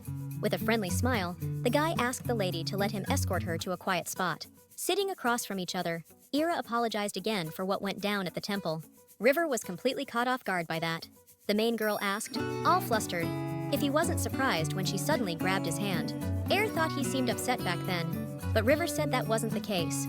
The lady didn't upset him. He was just dealing with some personal stuff. Era felt like it had been forever since they'd had a conversation like this. Now that the social season's over, River's gotta head back north, she said, sounding bummed. That it had been a long time since she'd just sat and talked with someone alone. River mentioned he'd been to Montgraph not too long ago. The main girl found out that Countess Chesterfield is still there. As long as Priest Geswell's there, Lily has no reason to leave. Era made a mental note to visit the Countess sometime too. River realized talking about Montgraph actually lifted Lady Goldwyn's spirits. She looked pale the last time he saw her, so he was starting to get worried. The main character was surprised when River suddenly stood up, and then he sat down right next to her. Out of the blue, River asked the lady if she could hold his hand. The main character wasn't expecting a request like that.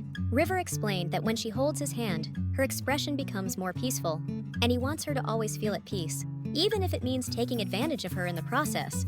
Aira, sounding bummed, reminded River that back when they first met in Twinvale, she mentioned she had insomnia.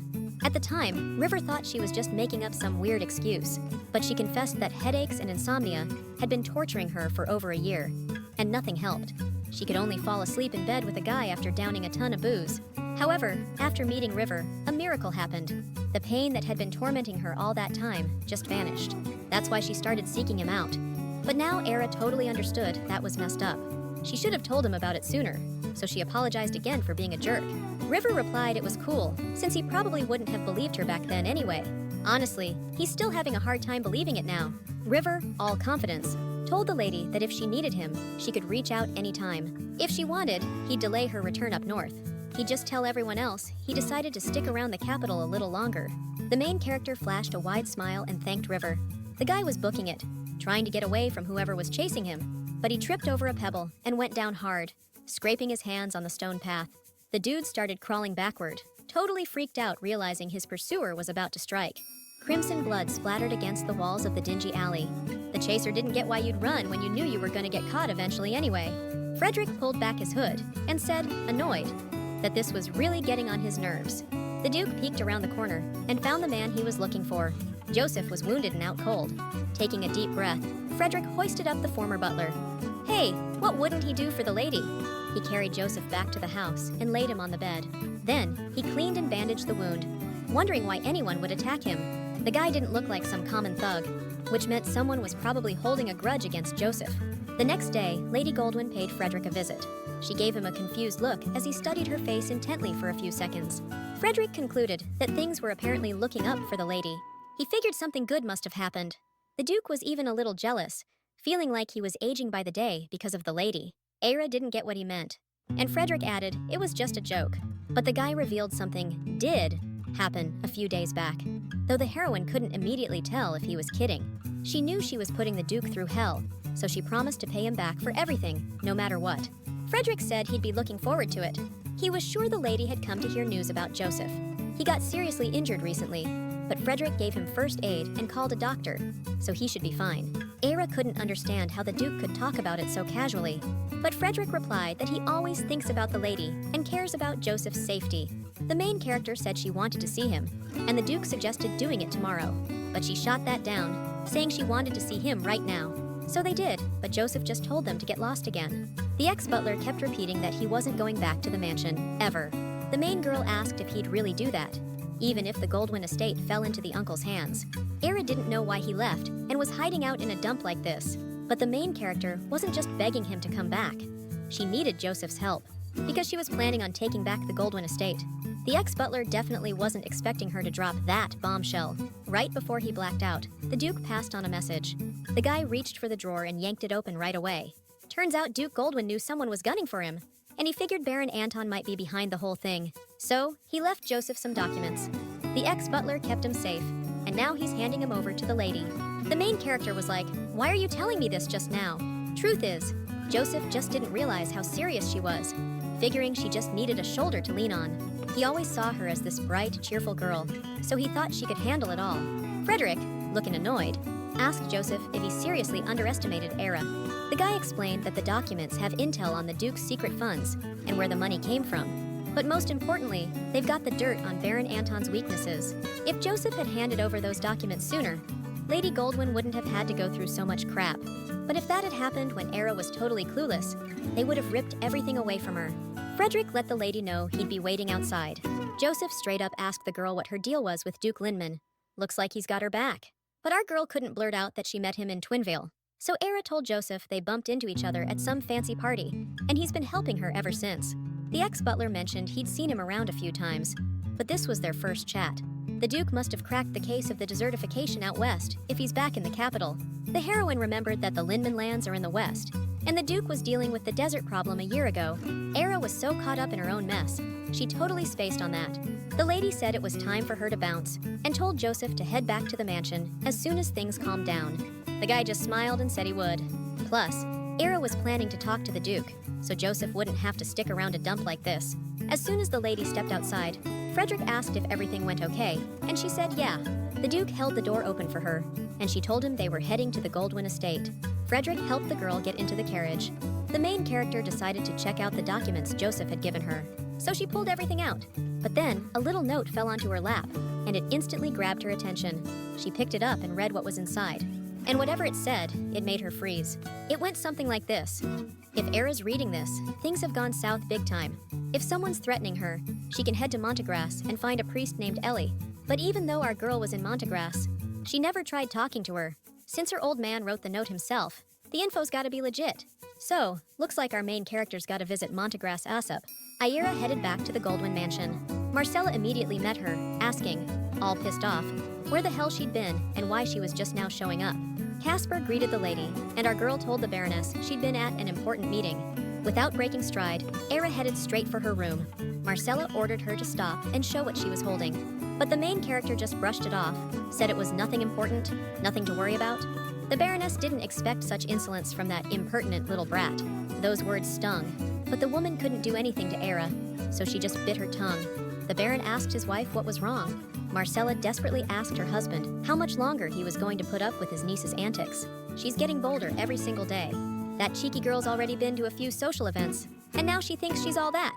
Edith started to calm his wife down, saying they just had to wait a little longer, because Era was about to get a reality check. The main character headed back to her room.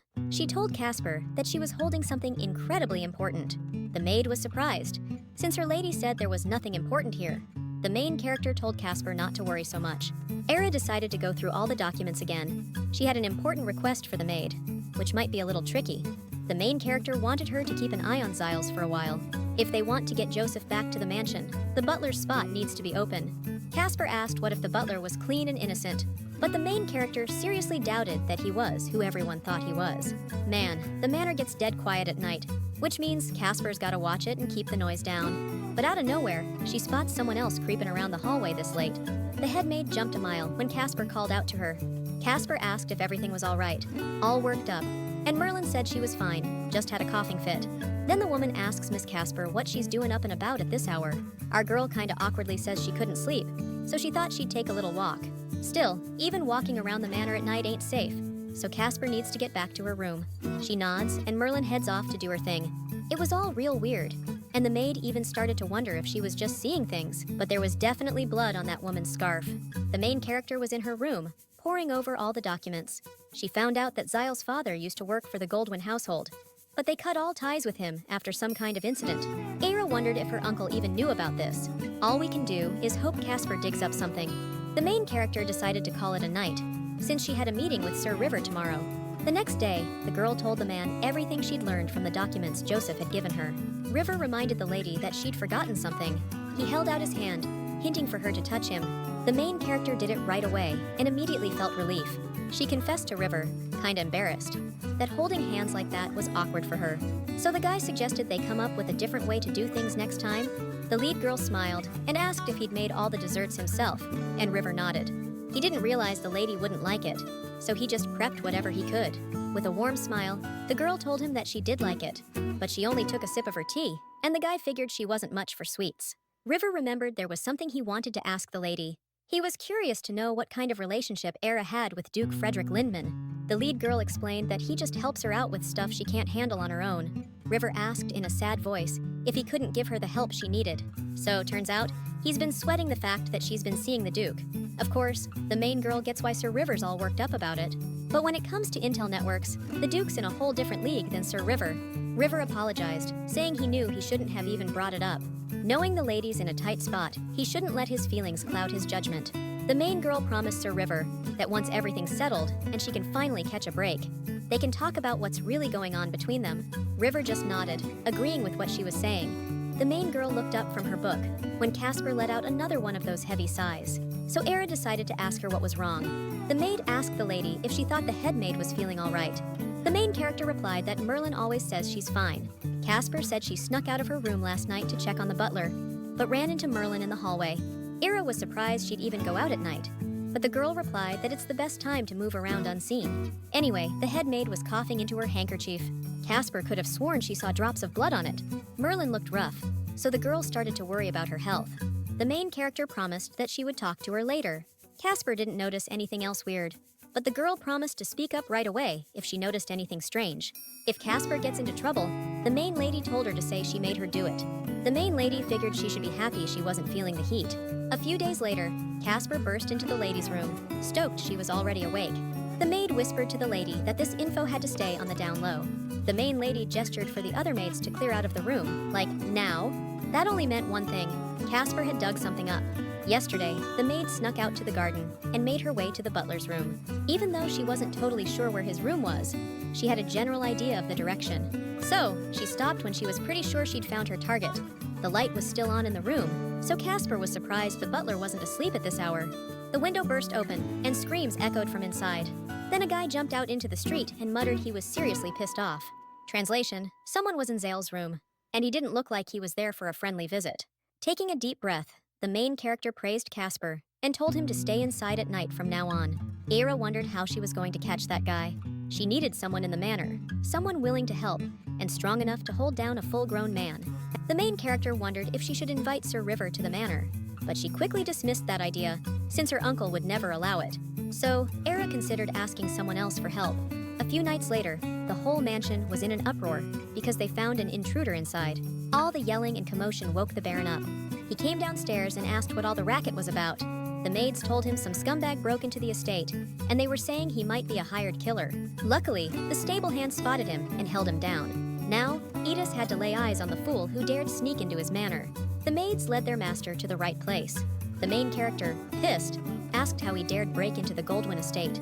He'd have to pay the price for his audacity. With a strained smile, the Baron asked Aira to go back to her room, but she refused. These are the Goldwyn family lands, so as a family member, she needs to sort this out. Plus, Air is the only one who can interrogate this guy objectively, seeing as this guy frequently visited the estate on Zyle's orders. The next day, the Baron blew up, demanding to know what the hell was going on. Zyles confirmed that he personally brought the assassin onto the estate. Marcella, clearly ticked off, asked what reason he could possibly have for such a disgusting act.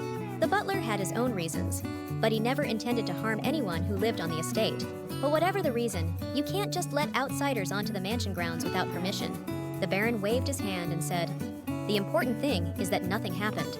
But Marcella was on edge, knowing a hired killer had broken into their home. Either way, there's going to be a ton of guys lining up to be the Goldwyn family's butler, so Lionel suggested they just fire Zyles. The main girl didn't even need to get involved, but she still didn't get why Zyles hired a hitman in the first place. So she decided to dig into it after she got back to Joseph's estate. Long story short, Zyles got canned as butler because the uncle couldn't shake his anxiety. So he didn't waste any time firing him. But now they gotta find a new butler ASAP. The family needs someone to manage the estate. Out of nowhere, Lionel pipes up, saying things would be better if Auntie wasn't feeling so rough. The Baron cut his son off, and that's when it finally clicked for the kid. The dude shot the main girl a real pissed off look. Aira wondered if he was acting like that because she'd straight up mentioned her uncle's guy. But that wasn't it, because Lionel had screwed up. The main girl was thinking, does Baron Anton even have a sister she doesn't know about? Aira told her uncle he didn't need to bother hunting for a new butler, because there was someone who used to work at the house. Edith figured out she was talking about Johann. The guy explained to his niece that he'd already written to him, but Johann hadn't replied. The main girl asked her uncle, surprised, if he knew where the former butler was now. But Edith replied that he was probably at his family's place, so the girl decided to tell him that she'd gotten a letter from Johann a while back, and it was postmarked from the capital. The heroine hit him back today, said the estate needs a butler, and then offered him the job. The Baron blew a gasket, asking why she didn't run it by him first. The main character gave her uncle a guilty look, saying he was considering Joseph anyway, so what's the big deal? The girl added she'd let him know as soon as she heard back. With a smile plastered on her face, the heroine bailed from the dining room. The main character was running a little late because of the butler thing, but she still made it to Montgraph. Ellie, the estate manager, greeted her with a huge smile. The woman asked the lady how she was doing, and the main character said she was fine, then asked Ellie the same. The manager chuckled and said everything was the same old, same old. She added that Sir River was visiting today too. Right after that, the main character saw a dude standing right in front of her. Ira gave a clumsy nod, and River greeted her back. The main character remembered perfectly well that last time they were together, things were kinda weird. River pointed out that, come to think of it, they'd bumped into each other by accident last time too. There's gotta be some kind of connection between them. The main character was super surprised that Sir River wasn't feeling any of the awkwardness she was. Both of them wanted to talk to Montgraph's manager about something. Since Sir River got there first, Ellie suggested he decide what they should do next. The guy was okay with talking in front of the lady, but he wanted to know what Ira herself had to say about it. The main character wondered if she should talk about her father in front of Sir River, but then she realized she had no reason to hide anything from him. River was trustworthy. Once she'd made up her mind, Ellie suggested they follow her. The manager poured them tea and asked what brought them to see her. The main character explained she came after reading the documents her father left behind. Ellie immediately knew they were talking about Duke Goldwyn. Her father wrote that the Montgraph manager was the one person who could help her. The woman said that Duke Goldwyn personally sent her to this place. Before she arrived, a priest named Abbott ran the place, and he was pretty close to the Duke. But the man recently passed away. So basically, Ellie came to Montgraph to replace this Abbott guy. The main character wondered if the orphanage was hiding some messed up secret. Okay, it sounded kinda dramatic coming from her, but she was actually onto something. This place is holding on to a secret about the first prince's death.